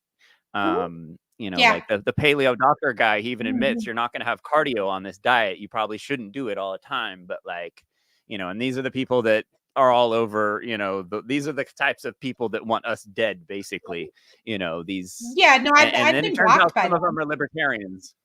It's crazy. Yeah, I've actually been blocked by them for talking about the medical side of going like full carnivore, full keto. They've been like, you're full of shit, and I'm like, I'm not full of shit. Your kidneys are literally going to just poop out. Like you're gonna be 45, 50 years old, and your kidneys are just gonna goodbye. Yeah, absolutely. But the thing is that they're all lying. They're not Like, actually doing it. I know it's a generalization, but most of these guys aren't actually doing it the right way. They do it for a while, then they binge eat for several days until they feel bad enough to go do it again, and then they binge eat. It's a yo-yo diet. You can't. It's not sustainable. It's not good for you. What I noticed is people are replacing like sugars and carbs and stuff like that with other worse fake sugar and carbs, because it's an addiction. It's literally like we have an addiction to food. So even when you're trying to, like, everybody, like the whole world is obsessed with the idea of food. And don't get me wrong, you guys, I am a 5-star internationally renowned chef. Okay. I ran my business for 7 years as a chef. So I love good food. Don't get me wrong. Yeah. But we are obsessed. Everybody is across the world. And, you know, not for any bad reason. It's a good reason. Food is really, really good. But yeah, we have to replace everything with something else because we can't handle it. And I can only imagine how we would have lived, you know, 1100 years ago, for example, right? When farming was just taking hold in the United States, and they had to actually gather. And I have a whole book, actually. I have a whole book. It's right here. For my area, right? The wild plants of the Southwest, so that I can forage out here and eat the food that they did 1100 years ago. Well, they were hunting, but they were gathering. They were mostly gathering. Hunting actually killed people. Like they literally died of musculoskeletal disease. It was the third leading cause of death from them literally running after animals to try and kill them. Yeah. Yeah, it's also super dangerous, right? Yeah, Running that after old like diet elk and stuff like that. people, that diet that those people ate was the diet that was like the centenarian diet. Basically, they were eating seeds and you know, like, well, they didn't they didn't die from their diet. They didn't die from their diet. They died actually from like grinding stones. So they had something that was similar to like a mortar and pestle back in the day. A metate is what it's called, and it's basically like a very large, it's huge, stone made out of sandstone, and they grind the inside out, and then they use like a hand rock to grind like all kinds of things, from their grains we got mortars to all the over dyes that they California. use for their clothes. Me and Allie Yeah, follow, I like, actually we'll just have a be in key metate places and come farming across them. They're all over the place. Remnants of the Yeah. vegan diet, the Yeah, and vegetarian, so mostly vegetarian diet they used to eat. yeah, so when they were eating that diet, they would actually grind little bits of stone, you know, because they're grinding it with 2 stones. So they would get like little pieces of stone and stuff in there, and that would actually cause their teeth to grind down. So by the time they were our age, people didn't have teeth, and that caused a lot of mouth disease. Okay, but that it wasn't from the vegetarian diet. It was just from how they were grinding up their food. And you know, it was what was available to them at the time. They used like what was from the earth to make their food. So they had these rocks, they were available, and that's what they used to grind down their food, which then in turn ground down their teeth. When they were getting like you know, their grain into powder, there were little bits of stone in there. And that was what the other reason why they died. And the third leading cause of death was actually like lung disease or tuberculosis, from breathing in smoke from their fires. So it you know, it's not vegetarian. Yeah, sorry, I'm a bit of a nerd. I used to be on the board for Chimney Rock National Monument, which is down here in Pagosa Springs, Colorado. It's basically like an ancient astronomical site for the ancient Puebloans who resided here about 1,200 years ago. So all of my knowledge on this comes from those speaking engagements and making programs for them. But yeah, this is the way that people used to live. They used to live from the earth and use the plants around them to live. I mean, look at how thick this book is. I mean, there's a plant on every single page, you know, and we could do that. We could do that again for sure. I think if we help educate people, you know, I can see how they don't want to hear it. I can see how they don't want to hear this truth for sure.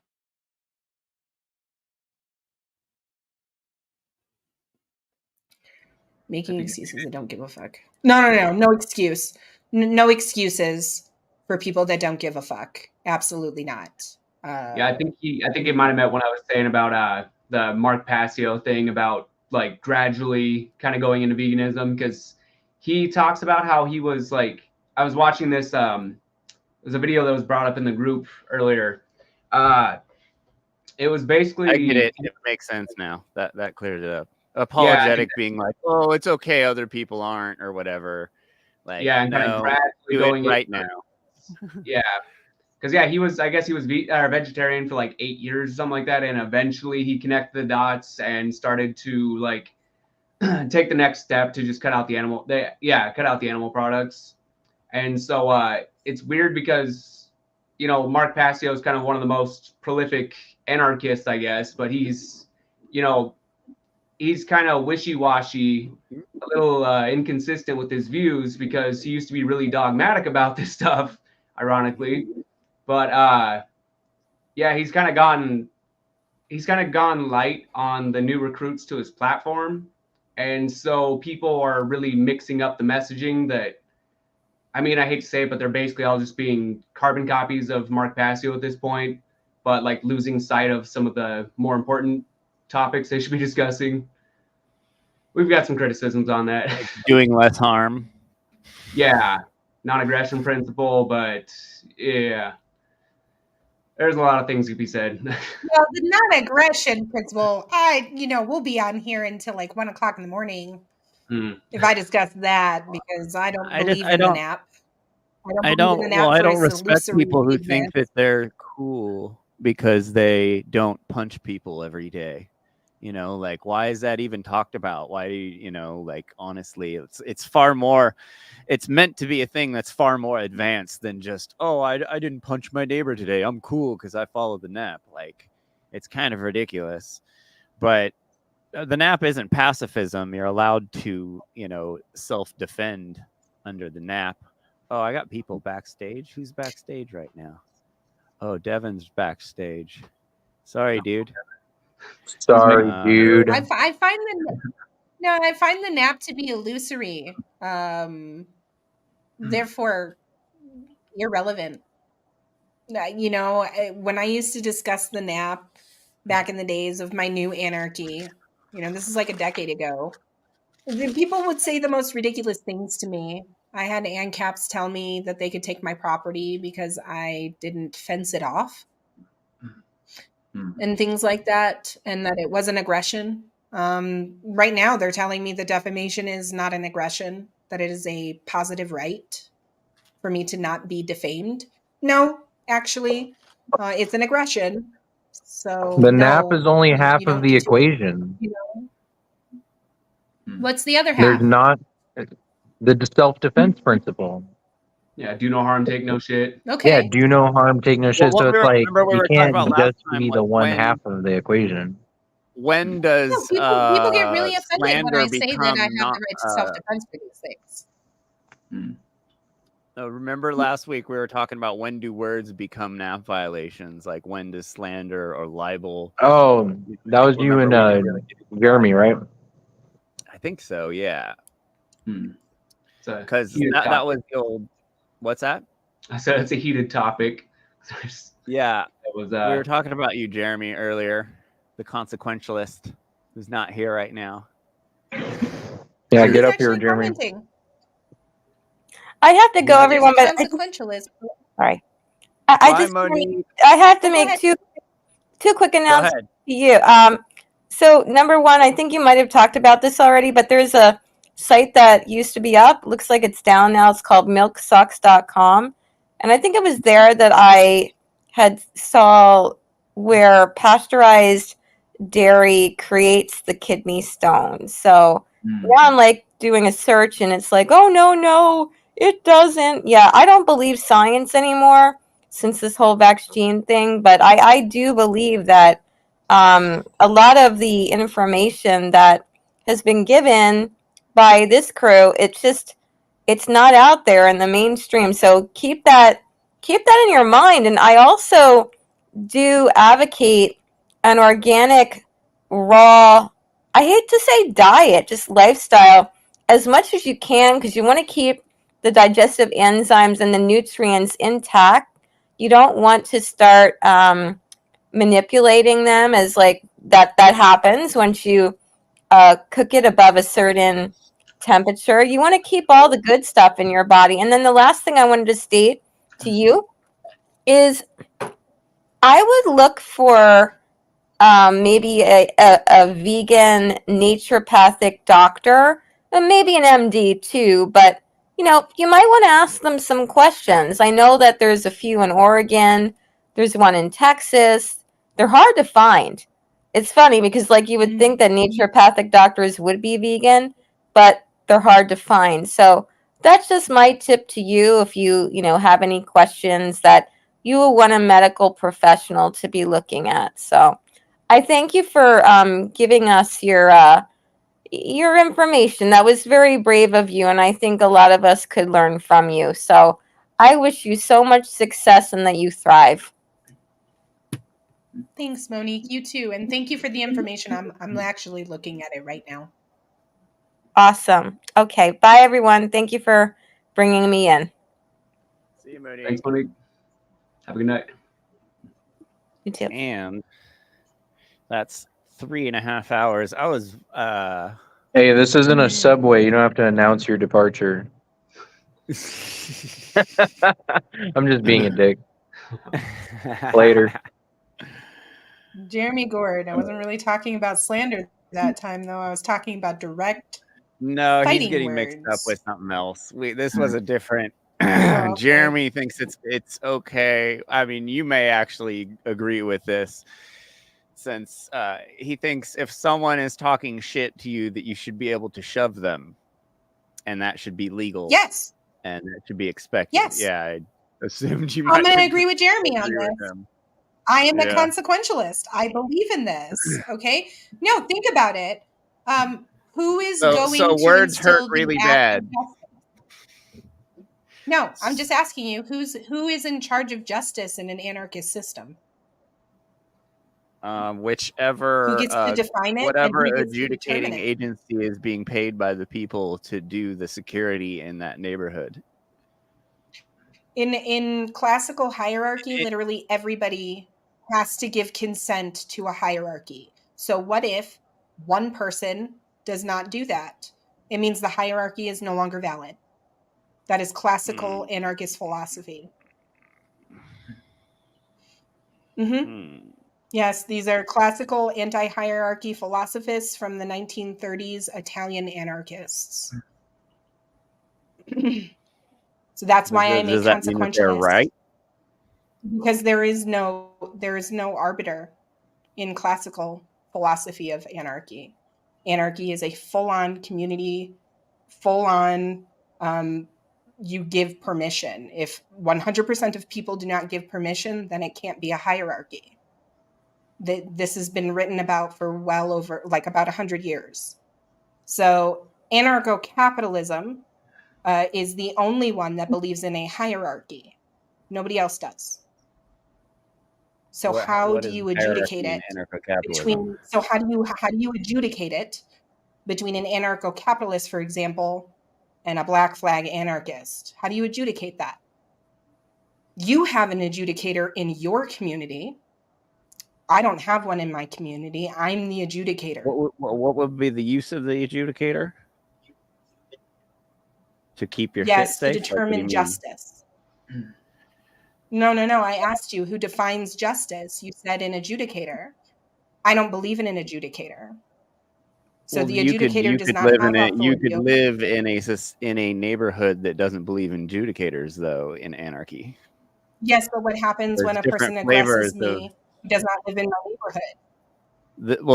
The whole point of anarchy is we have a choice. We don't have a choice today to live in a different society. In anarchy, it looks just the same as we have now. We just simply have a choice to move from different flavors of communities, whichever fit our best interests. Which means everyone gets a place to live. No one has to get nuked from orbit. Everyone has their own place that they can go and leave freely, which is the opposite of what we have now. That is what anarchy is. But what if there's an adjudicator that says that I can't leave? What if there is an adjudicator that says that I can't leave because if there's a community that wants adjudication, is illegal? If there's a community that wants adjudication, they can pay for adjudication, and the people in that community that don't like it can go to another community that does that kind of thing if they feel that strongly against because it. They don't want a hierarchy. No, the only people who would get exiled are bad actors. Bad actors wouldn't be able to get but they're into bad actors if they don't want to be to go to any of these communities and live at these communities. What's that? But they're bad actors if they don't want to adjudicate justice to this adjudicator that a majority of people agreed to. No, they're bad actors if they break the contract that they signed when they went into the community and said that they wouldn't do a certain behavior. They already allowed themselves to be exiled if they like. What if somebody in this community goes to another community and breaks that community's rules? They could be left from that. They would be exiled into. If that would be you have insurance every time you want to go, anytime you want to move into a city, you have to get their insurance. If you where you go over all the rules up ahead of time. So in anarchy, we don't have the freedom to travel. Of course. No, hold on. This just sounds like a bunch of little city states. This doesn't sound like anarchy at all. They would be city states that would have different. No, that's because you think anarchy land is the Wild West, and that's not what it would be. No, I believe that anarchy is fully consensual. No, that's fully consensual. It would never work. Yes, that's what voluntarism is. It's fully consensual, voluntary relationship. If we had anarcho-capitalism, there would be markets all over the place. There would be corporations offering, firefighting at, like all these stupid things that we think we can't do. The government that only government can do, we'd have. And they would be competing. But corporations are a legal entity. No, they wouldn't be a legal entity. What you're talking about is not anarchy. Private security companies that watch your back for you instead of cops that run around trying to generate revenue and kill people. It's a completely different. If these private companies get paid by somebody else, do I still get to have my contract with them? Wouldn't be able to buy insurance. Wouldn't be able to get if you're a bad actor and you get ousted from one of these communities, you have to go live in a lesser area until you can rebuild your insurance or your what do they want to call it, like This something. just sounds like minarchy. No, It literally just because you sounds have- like minarchy. because Like you- my because kid's if you had dad a is an couple hours insurance and you had me agent. His explain entire it to life you, is dependent you're on just being contract law. critical about it without actually listening to No, I'm not. the whole thing. I've been listening to it for 10 years. I have been Okay. listening to this for 10 years. So Listening to what? insurance it's contracts, legal contracts, law. Yeah. Yes.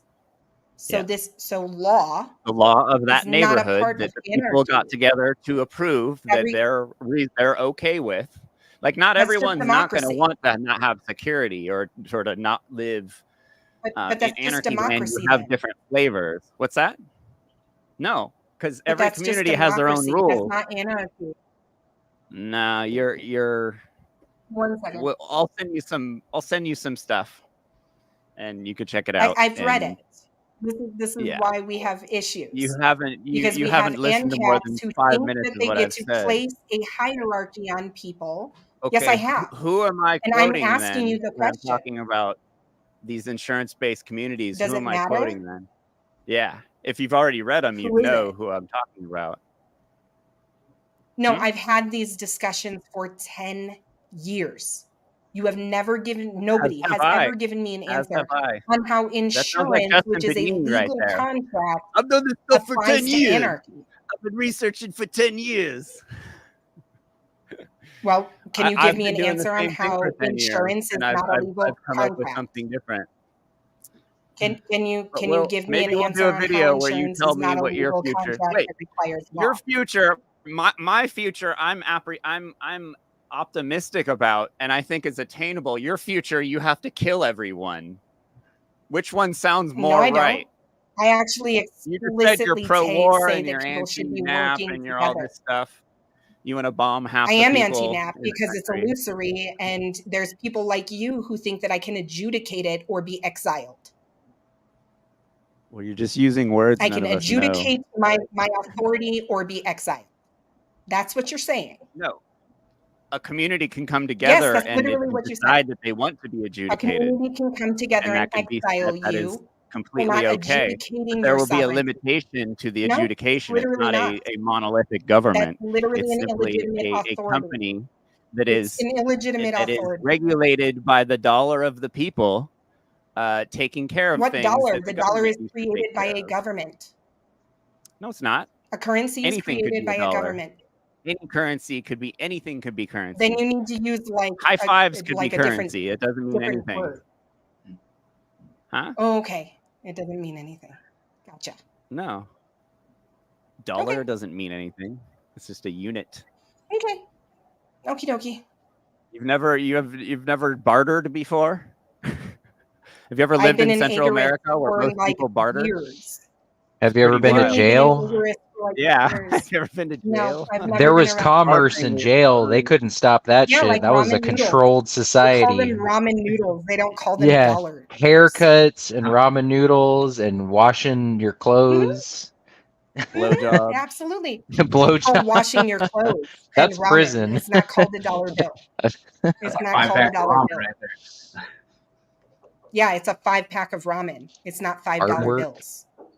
Huh. It's 5 cigarettes. It's not a dollar bill. Plain and simple. So when you want What are you me talking to about? You adjudicate, can put money on a prisoner's books. That's dollars.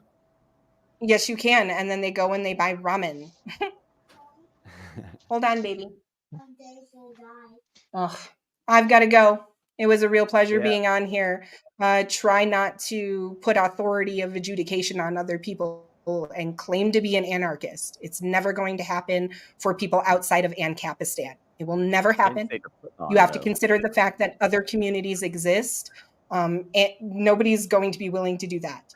So think about it for a second. You're saying to people, the government is not legitimate, but my government is. I am allowed to create rules of law. I am allowed to do my own contract without your agreement. Like, I'm allowed to exile you and do whatever I want as a community. That is just democracy.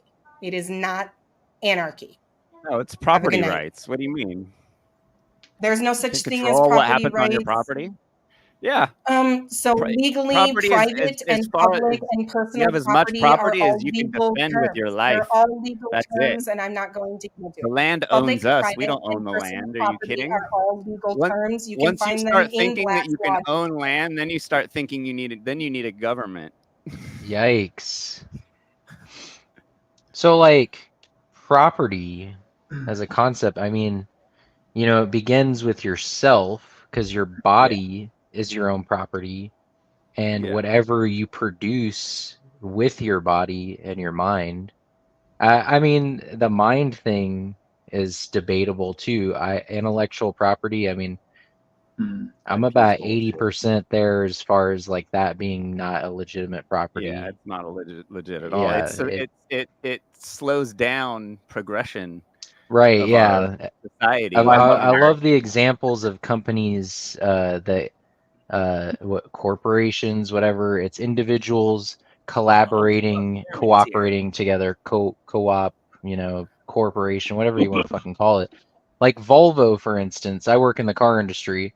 They donated all the safety technology to the entire industry out of the kindness of their hearts because they believed in it and they believed in, you know, its ability to protect, save people because that's the right thing to do, not to make a buck off of it because I hodl the idea away from everybody. Yeah. that's I don't know, it's kind of tricky as far as like when you look at like 3D printing and that whole community, like the issue of, you know, I don't know, 'cause that kind of what the hell is that called? Man, losing going on with the bathroom scene. Interrupted by Jeremy bathroom scene. Yeah. God, what is that called? I'm drawing a blank on it. When people have issues with like patenting. So patent infringements. Yeah, like that's a really tricky one because like, you know, we have this issue with somebody might come up with a great idea, and then a more modern example would be like China comes along and they give you the inferior version of the product that's just bound to break or give you some kind of like lead toxicity or something like that. Or it's better. Yeah, Or it's better. That's an option. Or we reward dude, the person who originally came up with it because it's of quality. Being the first to market is the prize. Why is that such an issue? Why do you think that this guy, because he invented the wheel, should get paid for eternity? Yeah, and no one else can profit off of it. Being the first to market, you get the most money, and then it might taper off. You know, and then better products should come along and be way better than your product, or you should make better versions of your product. Like that's the competition. IP is unnatural manipulation of a market. Like it's not supposed to be that way, and it's holding us back. It's why our fucking trains look like from their fucking 1800s, and you know, like nothing's progressed in the U.S. in the last 30 years since I was a kid. Practically, look at our military still using shit from the 50s. Like it's a joke. It's all smoke and mirrors, dude. Yeah, crazy. No, I mean that. Like I mostly support that. Like my gripe, I guess, might just be with the current system because you have so many things where there's like traditional products like household utilities and whatnot, and you're like looking for that same quality of product that you get, say, like 30, 20, even 10 years ago, and now there's like the market's just been flooded with so many things like Amazon, for instance. You look on there, there's just all this cheap Chinese junk, and it's not just because it's China. Yeah, Temu, and there's people like getting sick from stuff on Temu too. Dude, AliExpress is amazing. Yeah, dude, I actually like AliExpress is amazing. Dude, they're fucking over all these corporate fucking, it's amazing free market response to corporate completely blowing up prices and on garbage from that they're not a controlled market, no less. Yeah. How does that happen? No, dude. So the cycling industry, obviously me and Ali are super involved in the cycling industry. They sell bicycles that are $25,000 these days. Yep. But they make these bikes for $150 in China. So China's just started knocking off. Basically, all the stuff is made in China. Specialized, Trek, all these bike companies. It's all made in China anyway. They just have a little bit better quality control, right? So all that's happened is that China's getting so good that the quality control thing doesn't matter anymore. And there's like, okay, so this bike seat right here on Ali's bike, it's a knockoff of a Specialized power saddle that's $600, and it was $60 from AliExpress. It's the same goddamn thing. It's literally it's the same guys that work at Specialized, the factory in China, that work at this other factory. So they're just bringing over and they send it, dude. You order that stuff and you're all, I guess I'll see it next month. It's there in like 3 days. Like, it's not coming from China. They have it coming from the US now. It's fucking crazy, but it's all quality shit. Like, for the most part, it's really high quality stuff. And it's a total sick free market response to like these crazy corporations charging tons and tons of money for products that aren't worth that much. Yeah, like your knockoff Triggy. Well, it's not a knockoff Trigicon. So this is HoloSun, and they're probably the premier optic in the gun world. They're made in China. Wait, and they can innovate faster than all these old fogey companies. And a lot of these companies like Sig Sauer are actually using HoloSun parts in their optics. Maybe they make them in Oregon to make them feel better about themselves, but this is probably the biggest optic company on the planet right now. I guess you have to ask yourself about how you feel about your politics, because you are giving money to the PLA because this is their commies. Yeah, you're giving money to the commies, because they HoloSun is just a brand name in the United States for the company that actually produces stuff for the Chinese military. Yeah. Well, the Chinese are capitalists anyway. Yeah, that's the thing. It's like, what? But in order to form a corporation, you have to be cooperate with the state to form a corporation of that stature.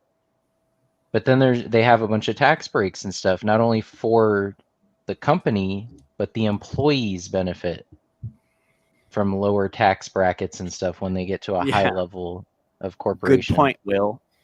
We're giving tax money to socialists here too. What's up, Gord? What are you eating? Gochujang. I look like a cockroach. Gochujang. That's good stuff. Gochujang. Nice. Yeah, it's like Korean chili paste. It's really good. It's like part miso, kind of. Really versatile. Yeah. I'm gonna put this is the regular gochujang. Don't say Jen. Don't say mukbang. It's mukbang. And definitely don't say Gangnam style. It's Gangnam style. Gangnam. Butchering the pronunciation.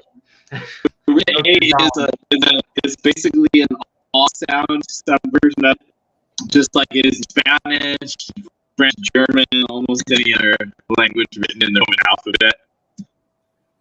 That's what it's trying to imitate, not each word. So. Is it me or his audio chopping up? Yeah, audio's pretty shitty. Yeah, it's very choppy, consistent.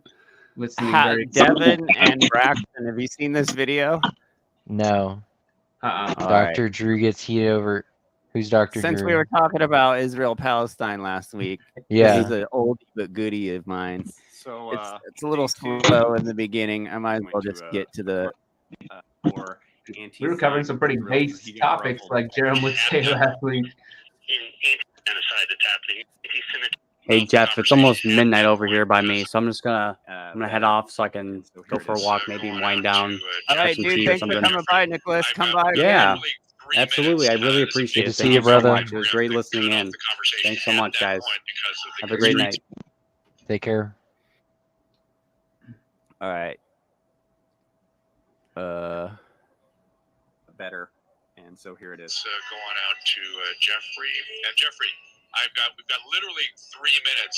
This is a big topic, and we're gonna have to cut off the conversation at that point because of the constraints of radio. Yeah.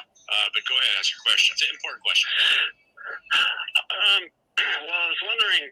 I have noticed an influx in anti-Semitism or anti-Zionism over the past, 10 years, probably 5 years. I was wondering if you thought that had to do something with the internet and people seeing what's going on in Palestine and the genocide that's happening there, and if you think these recent attacks or vandalisms that happen were coming from the right or the left. I do think that it has to do with the internet. I definitely agree So this with is that. Mike I'm not Catherwood. necessarily sure if it's more of an awareness of any type of Who's the world buddy events, line? other than what I think it is the kind of the same thing in the increase in like depraved sexual behavior you see. If you were a anti-Semite in 1995, you kind of kept that to yourself because you were scared that someone might find you repulsive, which is understandable. Now you can go online and there's just like, hey, I'm automatically in contact with thousands of other anti-Semites. You have this world, this weird connection to extreme behavior, in good and bad. You know what I'm saying? Like, if you want to be a swinger in 1995, you kind of had to keep that to yourself, and you had to feel things out. Like, I wonder if this couple's a swinger. Now you just go to IHateJews.com, and there's all this. You know what I'm saying? There's this whole world for you. So I think that's a big part of it. Self-inflaming sort of. Yeah. Do you think it's because people just hate Jews, or do you think it's because of what is happening? Jeffrey, you preload your question with all kinds of statements. So hang on. First of all, I want to go back to your original question. Are we differentiating anti-Zionist and anti-Semitism? Are we calling them the same thing? Yeah. Okay. They're the same thing. Different thing. They're different. They're very different. Right. One's a political ideology. Hang on. He just talks over me. So you sort of preloaded your question with a landmine in it. All right. And then you use the word genocide to describe what's going on in Palestine, which is a position. I understand your point of view, I guess. I'm imagining that's what you're saying. And then on top of that, you added in that people can then see I that said on so the much internet, in like and one that's what's thing. causing both anti-Zionism and anti-Semitism. And this is a pretty big topic, and we have now 1 more minute. Yeah, 'cause you just wasted a minute. The way I look at it is up until about 8 years ago, They just talk over me.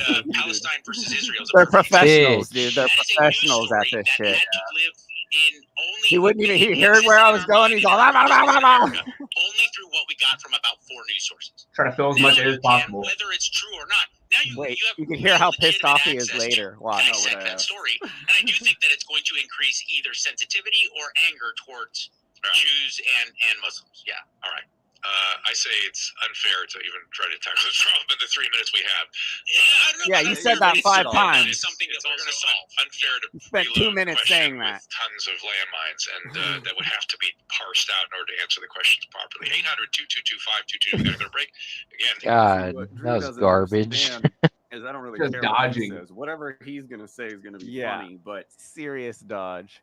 The day before, I called in because he kept praising Alan Greenspan and the Federal Reserve over and over and over and over and over. And it just kept talking about how great they are down at the Federal Reserve. So I called in. I'm all, wait a minute. If the Federal Reserve has devalued the dollar 98% since our grandparents were our age, how are they doing a good job? And he's all, Yeah. He was all like, oh, I just know that I don't really know what's going on down there, but I just know they're good people there. I was like, dude, you're fucking lying to people. Like, I only have 3 minutes to talk about this. It's so. because he wears a small hat. Yeah.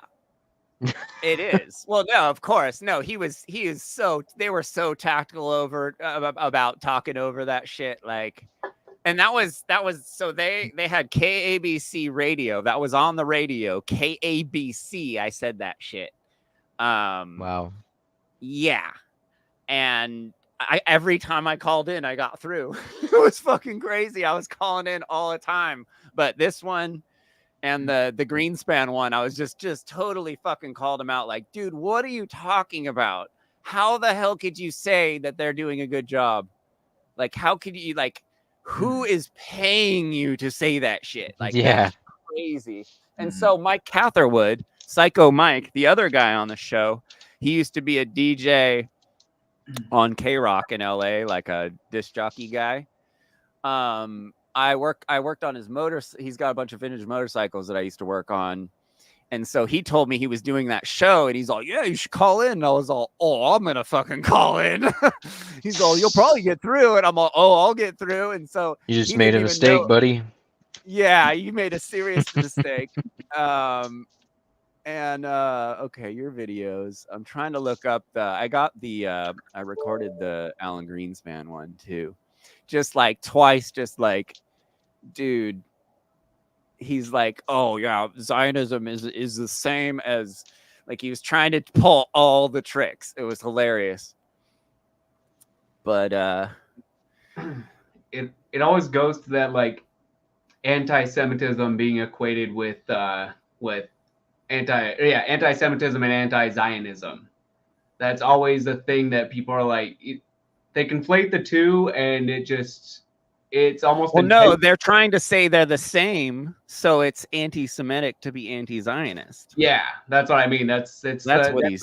Yeah, but not every Jewish person is a Zionist. I mean, yeah, no, but that's what he was trying, because he's all, you agree that just like not every Christian's a Catholic. It's yeah, asinine.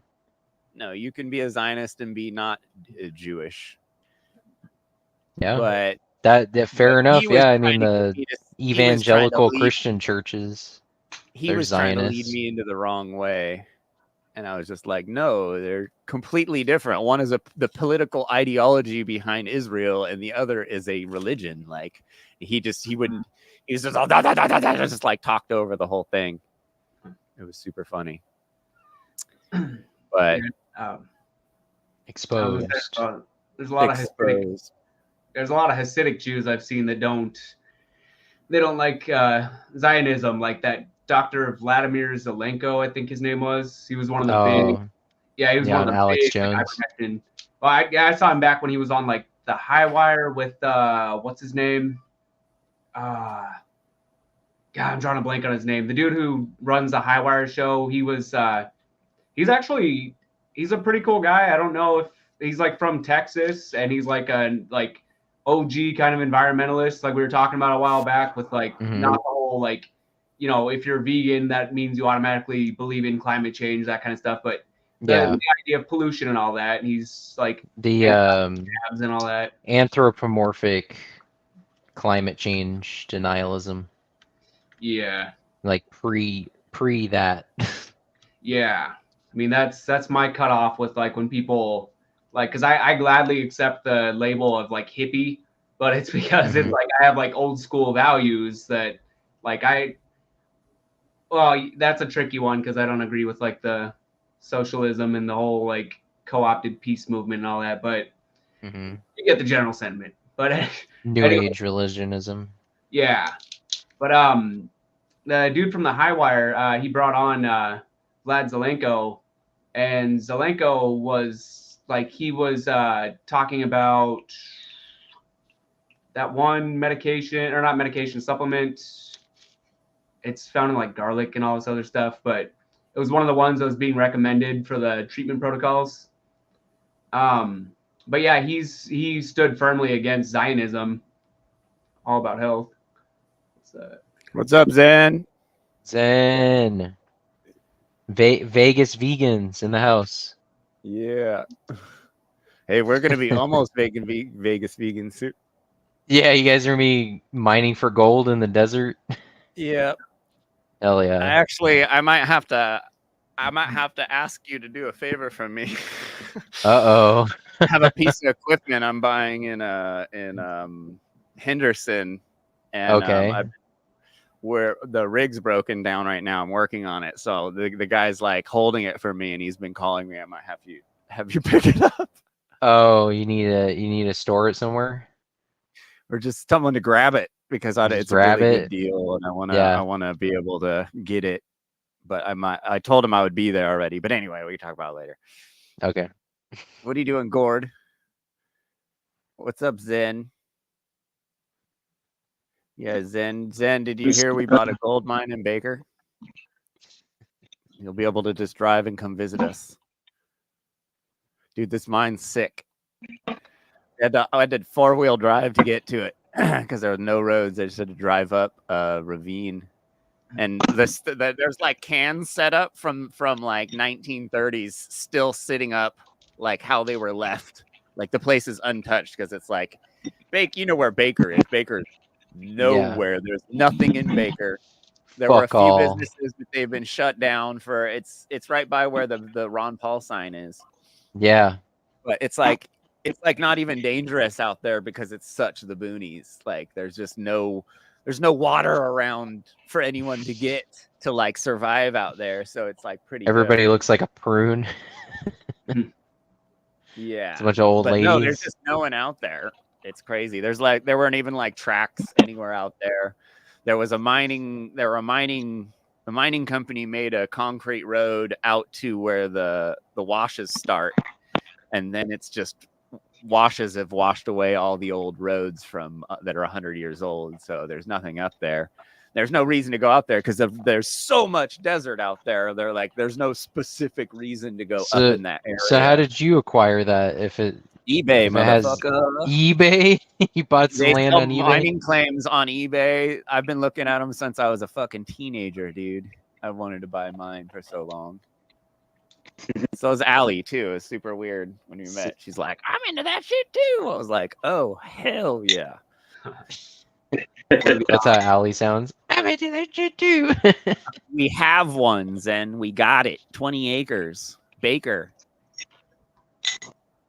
Come dig holes. Yeah. Yeah. Dig holes. We might need to hire someone soon. I can do. I'm tired of this, Grandpa. Just keep digging. So I had this is a really funny story. So we went out mining in San Bernardino at this claim that's like you can get in with a club. And I had this buddy come out who's a personal trainer and he's a total metard, right? He's all buff and everything. And he's all, yeah, I'll come out and help you mine. He came out 2 hours in, gives up. He's all, oh, my back, my legs. Oh, and like me and Allie just spent like three days working out there, shoveling like 6-hour days digging. And this dude couldn't hang for 2 hours. And he's like making vegan jokes. And like, he's like a total metard. It was so funny. I was all, oh, what happened? You can't hang? Like you can't keep up with these sickly vegans. Like Allie was working harder than him. Cardio, dude. These buff dudes have no gas tank whatsoever. It's hilarious. You ask them to do any real things. You ask them to do anything but lift weights, and they can't fucking do it. Yeah, they can only lift weights. They can't do any like exercise or like any type of. Dude, these dudes are like impacts who hang with me on the backbeat shit. Sounds like you might actually need some people out there. I've met a dozen people like that. Dude, we're like gas pedal to the floor on this stuff. We're gonna be out there. I mean, we're supposed to already be out there. Like we went out last week just for the day, just to go check it out. Grabbed a couple buckets of sand of the tailings, and then we went to Malibu Canyon and panned them out. And there's fucking gold in it. Like the first grab sample I grabbed from has gold, and we have 3 adits, 3 like mines holes that go into the ground, and then there's a placer. It's placer 2, which is load mine is when it's in the rocks, and then placer is when you find it in like a creek. So we have load, and we don't hear you, Zen. Is your mic on? I think he's talking to somebody right now. Oh, okay. But yeah, like we're this is like lifelong dream to get one of these things going, and we're probably gonna, it's gonna be cool. That's probably one of the best uses of land that I could imagine. If you literally have like something that could generate value just based on like a plot of land you bought on eBay. Well, it's a claim. You don't own the land, so anywhere on BLM. This is amazing. No one knows about this.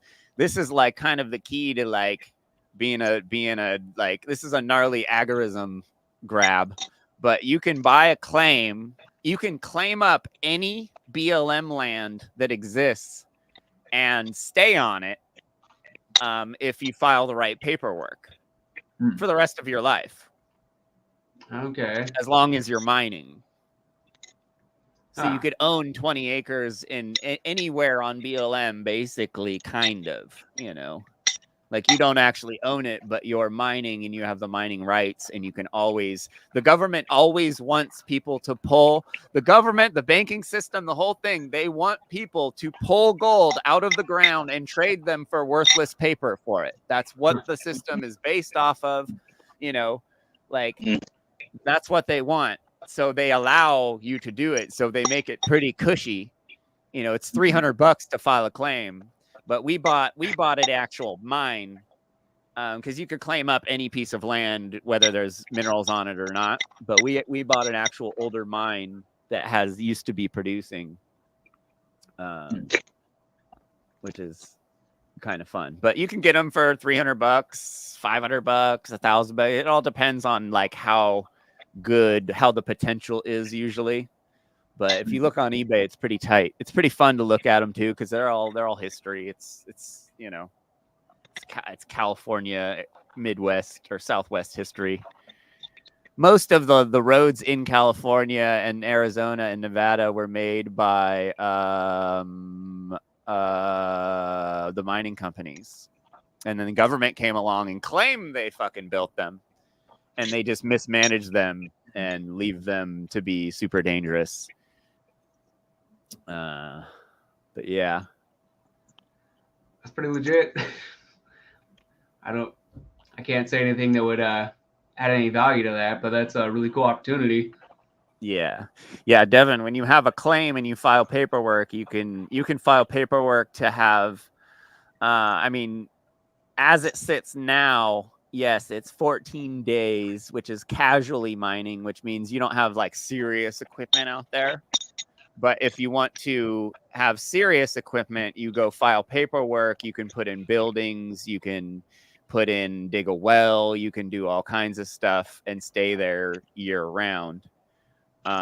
Unfortunately, Baker's very hot. So it's like right now is the time to be there. And then like in spring. So we'll probably get another claim in like Central California. So we can go to Central California when it's hot in Baker. And then Baker when it's cold in Central California. Okay. But it's fun. It's a fun hobby.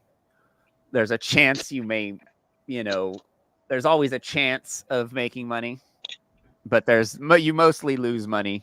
I mean, all the gold mining I've done, I have a tiny little vial of gold, basically, but I've had a lot of fun doing it.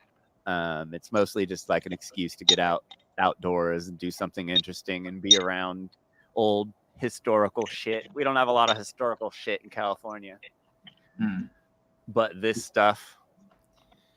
Well, it's and, also, you know, I was gonna say it's pretty legit, like not free, but like fun kind of gym membership, like alternative. Yeah, almost. Yeah. And if you have a couple of them, then the 14-day thing doesn't matter. You just bounce from one to another. That's smart. Just kind of cycle it out. Yeah. And then, you know, eventually gold's going to be worth something. Not like crypto that's immediately worth something, but gold's a good hedge. But it's fun there. So this mine has gold, silver, lead, and copper, which is like it's called multi-metallic ore, which is like it's just, and there's usually like a lot of silver, a little bit of gold, a lot of lead, like, so it's pretty cool. Dang, Zen, I need to figure out how to do these backgrounds you got these cool backgrounds. Pretty legit. Yeah. It's funny watching him walk like onto the scene. And he like walks in from I thought those were actual spaghetti monsters floating there in your room. Behind you. Yeah. Just a I think he's matching you on ramen appreciation. This isn't ramen. This is some kimchi jjigae, kimchi stew. Oh, okay. Some gochujang pepper paste and some like very fresh kind of bean paste that hasn't been through like the filtering process that the normal stuff is, but it's like just fermented and that's it. You don't boil it because it kills like the good cultures. So you just put a spoonful in your bowl as you serve it and then mix it up. If I have a cold and I'm gonna do a vegan thing and beat it in a single day with the power of plants.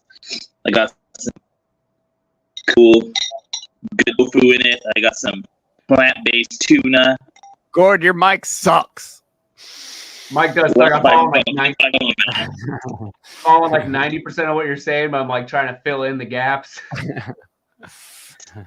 Yeah, I'm sorry. I thought you got a new webcam and everything. Without the Reverend, his blessing to my meal. Jeez, we still have 14 people watching.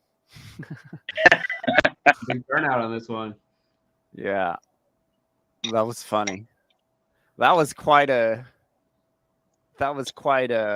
little journey she took us on.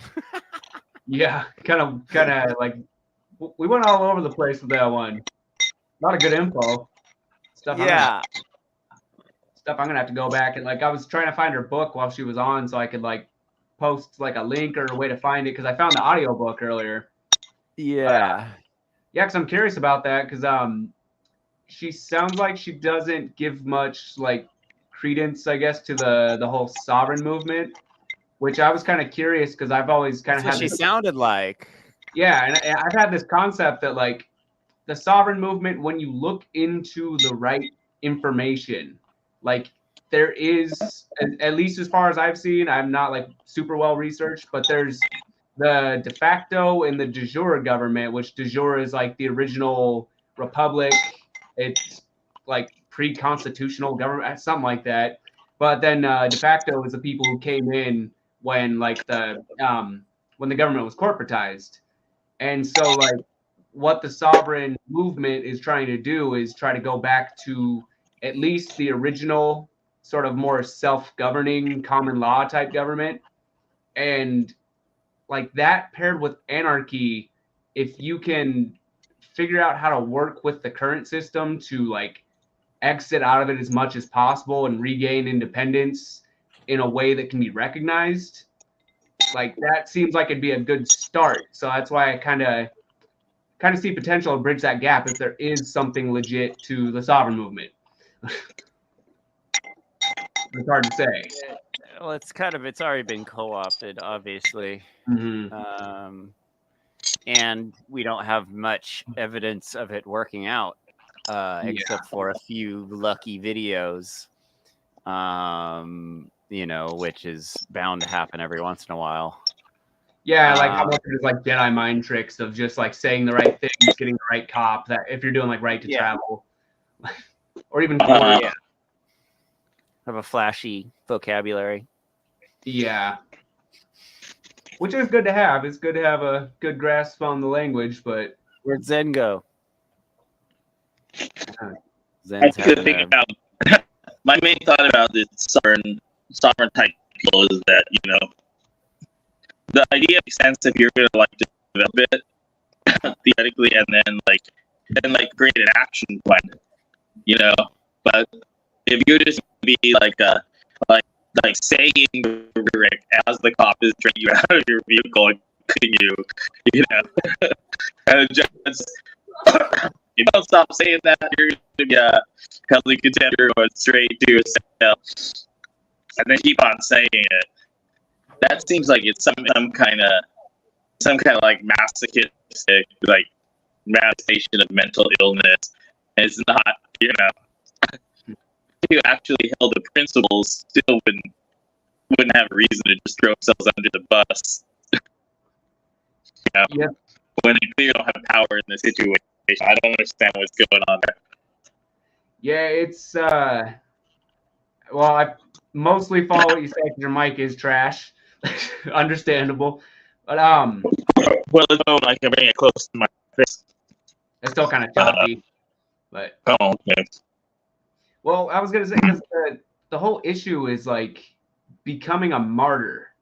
Like you know, it's good to have your principles and everything, but if it's just gonna end up getting you thrown in prison or something, then like if you're trying to do some form of activism, you're not going to be a very good activist or, you know, standing up for anything if you're behind bars and you can't get your due process or like invoke habeas corpus, whatever. Like, you know, that's not how the legal system works as far as like where we're at now. So it's kind of tricky because ideally if if people get locked up for a crime that is not actually a crime where people are harmed, then yeah, you should have like the right to due process. And like, I'm a little off on my on how all that logic works. It's been a while since I looked into that, but you should have remedy basically, and we're not being given remedy. So it's kind of a fruitless pursuit to try to get so invested in that stuff.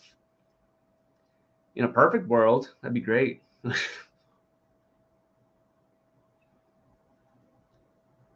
Where'd everybody go? I know you were down there. Right here. Oh, okay. I'm having camera problems. Yeah, I noticed that you're like kind of flashing in and out. Yeah. I had that little camera mishap a while back where I wasn't mirrored and I looked all weird. Why do you think you look weird, not mirrored? I don't know what it is. It just feels weird. Like it feels like you're literally looking in the mirror, so you're not like looking at. Or no. I don't know. I don't know how that works. Like when you see yourself in the mirror, it's not entirely. Or maybe no, that's how it is supposed to look when you're on camera. I'm a little brain fried right now, but it looks weird when I see myself like with an unmirrored image on like a camera or my phone. I'm like, that just doesn't look like who I'm used to seeing, I guess. Weird. You look in the mirror a lot?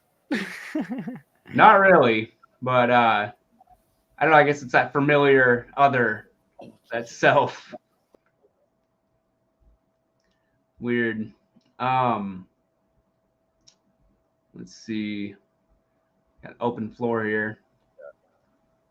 Is that a hotel you're in, Gord, or did you get an apartment? My new apartment. Nice. A little studio here. But, you know, always a trade-off with how close you are in the city, and it's a pretty good location, so it's not. I got this little kitchen with a bathroom behind me, and I got a sliding door to the bedroom and the laundry room and storage, so I can mostly keep like many smells I'm making every day out of the rest of the house if I want to. Damn, fool. I can't tell what the hell you're saying. First half what you're saying was clear. That microphone, that choppiness. I thought you were in a bathroom earlier. I thought that whole area you're in was a bathroom. Thought you're like getting ready to brush your teeth. Like, here's my nightly routine. Or no, it's daytime for you, huh? Okay. Braxton, you want to take over the stream? I'm going to get out of here. I could just leave it with you if you want to do some continuing. I don't know if what I do on a solo podcast or even. Last week you were all like, "Oh, I want to keep talking." You were all amped, and I was like getting tired. Yeah, it comes and goes. I gotta work on being able to flow like regularly. Well, any of these nights you want to just keep it going when we have 10 people watching still, you can. I have to think of like some presentation ideas or something where I can just be like, hey, these are some bookmarks I was going through. Check out this information. Yeah, whatever. Yeah, I've got a couple things I'm trying to do that with. Speaking of which, not that you can't do them when we're around, but I'm just saying, you know, like if you just want to, you know, want it for the exercise. Yeah, sure, that's a good point. You have gotten a lot better on camera. Yeah, since the first day. And also, like back when we first kind of started talking, and I was a little nervous about going up on camera with that other show. You're a lot more comfortable now. That's Yeah, all it changed. takes, is doing a bunch of these. Yeah. Just getting used to being on camera for like a couple hours at a time and getting a couple good rants in. Yeah, loosening up a little. Yeah. Well, yeah, one thing, like, I do want to see, I want to see what we can do with this brain program soon here, because I got like a whole vegan group therapy sort of like central thought, and it's got like all our episodes like listed on there. Yeah, I want to do something where we at least get like what's the memberships, like $200? Yeah, I think it's somewhere around like 180. Let me check real quick. We'll have to do a fundraiser, like race lever to fucking donate, and all these fools that hang out in the comments. Yeah, chip in a little bit. What that would add to the that'd bring a whole other element of like quality to the show, because we'd be able to do some deep dives. Yeah. Well, me and Allie are going to the desert. We're gonna have a lot more time to edit too, and like, there's so much shit. There's like the last 2 episodes especially were really good and had a lot of really good like editable stuff. It's just like that Opus clip is really cool, but it doesn't do exactly what I want it to do. Like, it makes really good like easy stuff, but like it doesn't get like the specific ones, so I have to like kind of go in and do them myself. But we're gonna probably do a lot more editing soon. Okay. Yeah, I remember you were saying you're gonna drop some more clips soon. Yeah. Looking forward to that. Clippage. Or else no one sees stuff. I wonder how much the numbers will be tonight. All right, dude. I'm gonna get out of here. Later, Gord. Later. You guys all listening to me on Jerome Eubanks talk about violence. Jerome's channel. Jerome was all drunk the other day. What is violence with Jeremy Gord? You guys all watch that? No. My definitive statement. We talked about a lot of cool shit on there. Oh wait, you guys did check it out. recently? Yeah, a few weeks ago. 3 weeks ago, something like that. A month. Oh yeah, was that the one where you guys were kind of talking about the like words as violence kind of topic, or is that a different one? Yeah, starting off from there. Mm-hmm. That's kind of central theme coming off of this vegan therapy live stream conflict. Prior to that, I hashed it out with Jerome. We talked about a lot of other interesting stuff too, I think. We talked about like I think one of the most important things is this bias where we have a tendency to judge people who are similar to ourselves in terms of their motivations, like what they thought the consequences of their actions would be. But we judge people who are very different from us based on the actual consequences. So, talking about like,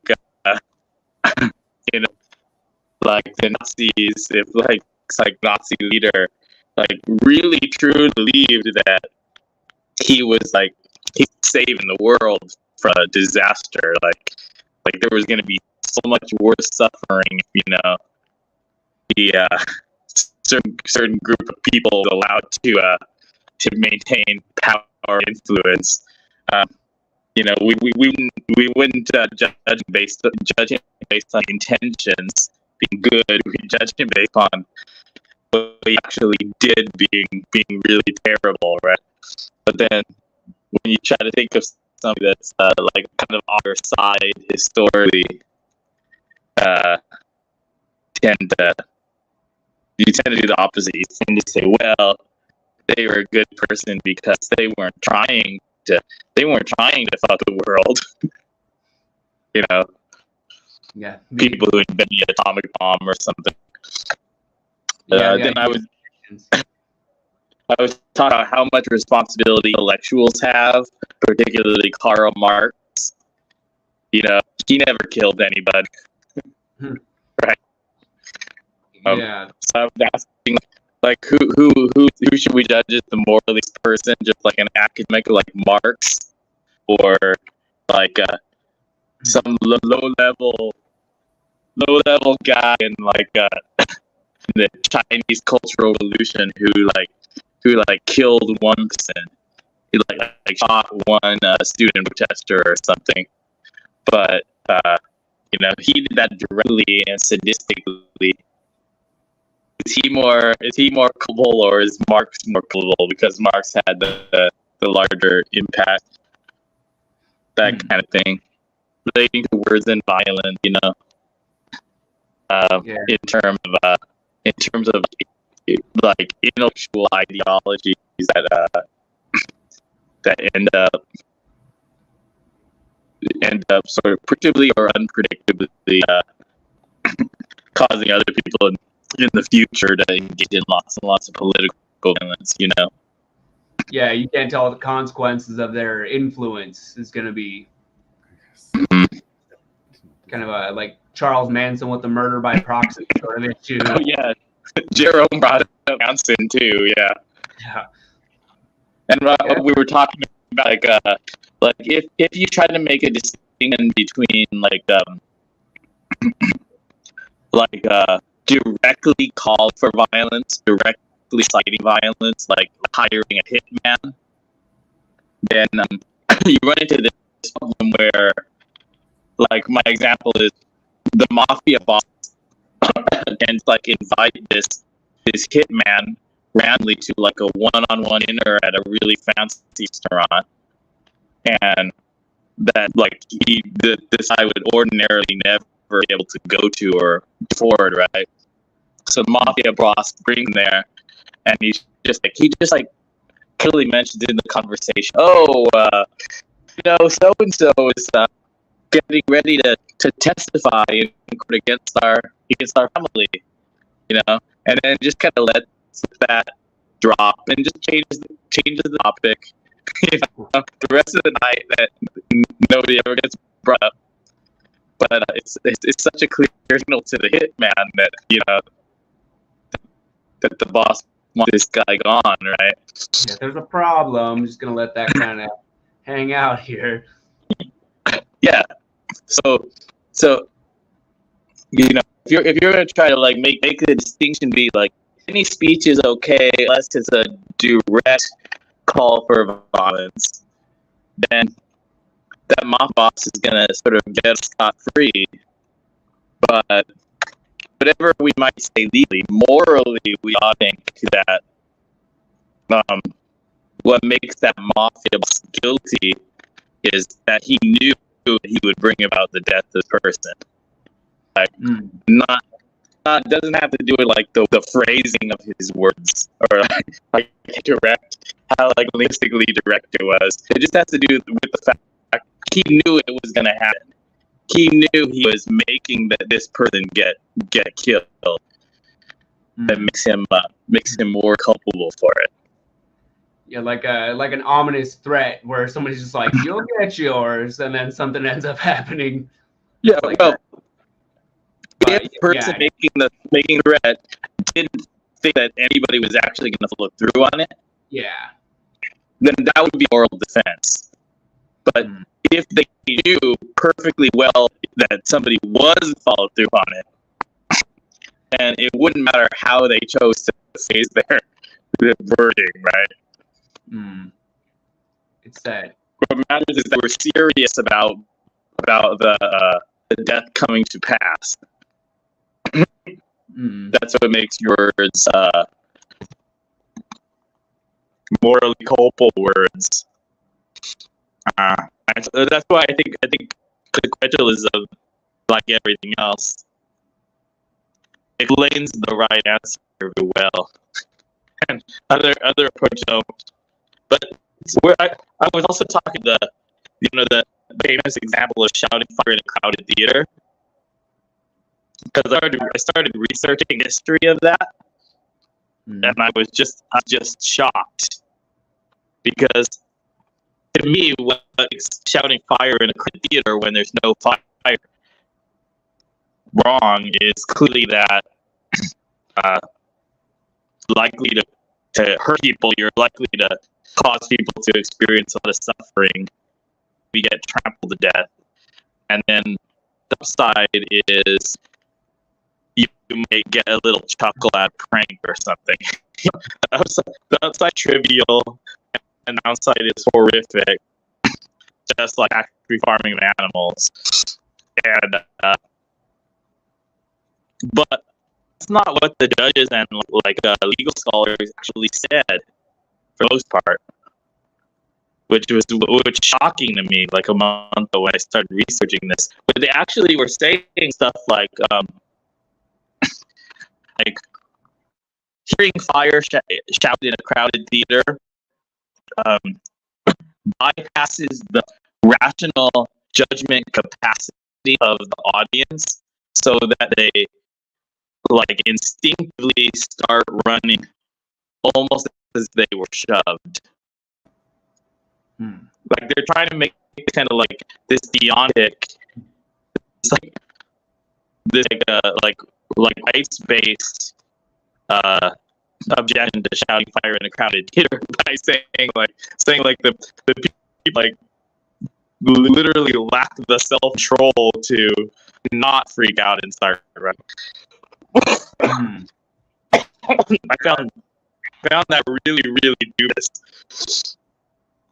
Like I was thinking, I was gonna say, I was streaming. What if he was really, really suicidal, and they were in the crowded, or they heard her shouting? They wouldn't be able to say, "Oh, okay, this is my chance," burn to death in the theater, and just keep sitting in their chair. I don't know. I kind of think would. Yeah. So you're cutting out a little, so it's kind of hard to tell what you're saying, but it does bring up an interesting point of people's reaction to, they should be able to regulate themselves. Well, and that's hard to say because if is there actually a threat, that whoever's in the theater hear oh, fire, they're not going to know whether or not it's true unless they sit there and look, but you wouldn't really have the time to if it was an actual emergency. But then it's it comes down to discernment, I guess. And then your own emotional regulation. Are you going to flip out and freak out and cause people to start trampling each other when that happens? So that is interesting. Yeah, it's it's so weird as a consequentialist to hear something like that, because Jerome says, it reminds him of a meme where there's a simple way to get from point A to point B, and then somebody takes this completely roundabout way for no reason, right? Because it's just so obvious the consequentialist trade-off of shouting fire in a theater as a prank is really terrible. It's you get the most trivial, stupid pleasure as a prankster or whatever you're trying to accomplish, and then you cause very, very serious risk of harm to many people. So that's simple. It's just the most obvious calculation, and that's how we get the right answer. For somebody to come up with this really complex explanation how minds are not rationally capable of responding in that moment, and so you're violating their rational capacity to choose or whatever. Why do you even have to go there? You're just needlessly trying to build a bigger mousetrap, Rube Goldberg device or whatever. Yeah. But that was really fascinating. I've known about this example my whole life, and I just assumed that people were thinking of it in consequential terms until I started looking it up just about a month ago. It blew my mind. I think you might have to bring that up next time when your mic's a little better, because like there are certain words that are very hard to hear. I'm like 90% sure, but I just wanted to send you guys over to me and Jerome when you had time to support his channel. But I'm gonna peace out right now. all right. Have a good night, Jeremy. See you next week, brothers. See you next week. Ciao. Are you heading out too, then? Okay, yeah, I'm pretty much done. Very long show. Well, might have to do another church session one of these times. That was fun. All right, man. Well, you have a good night.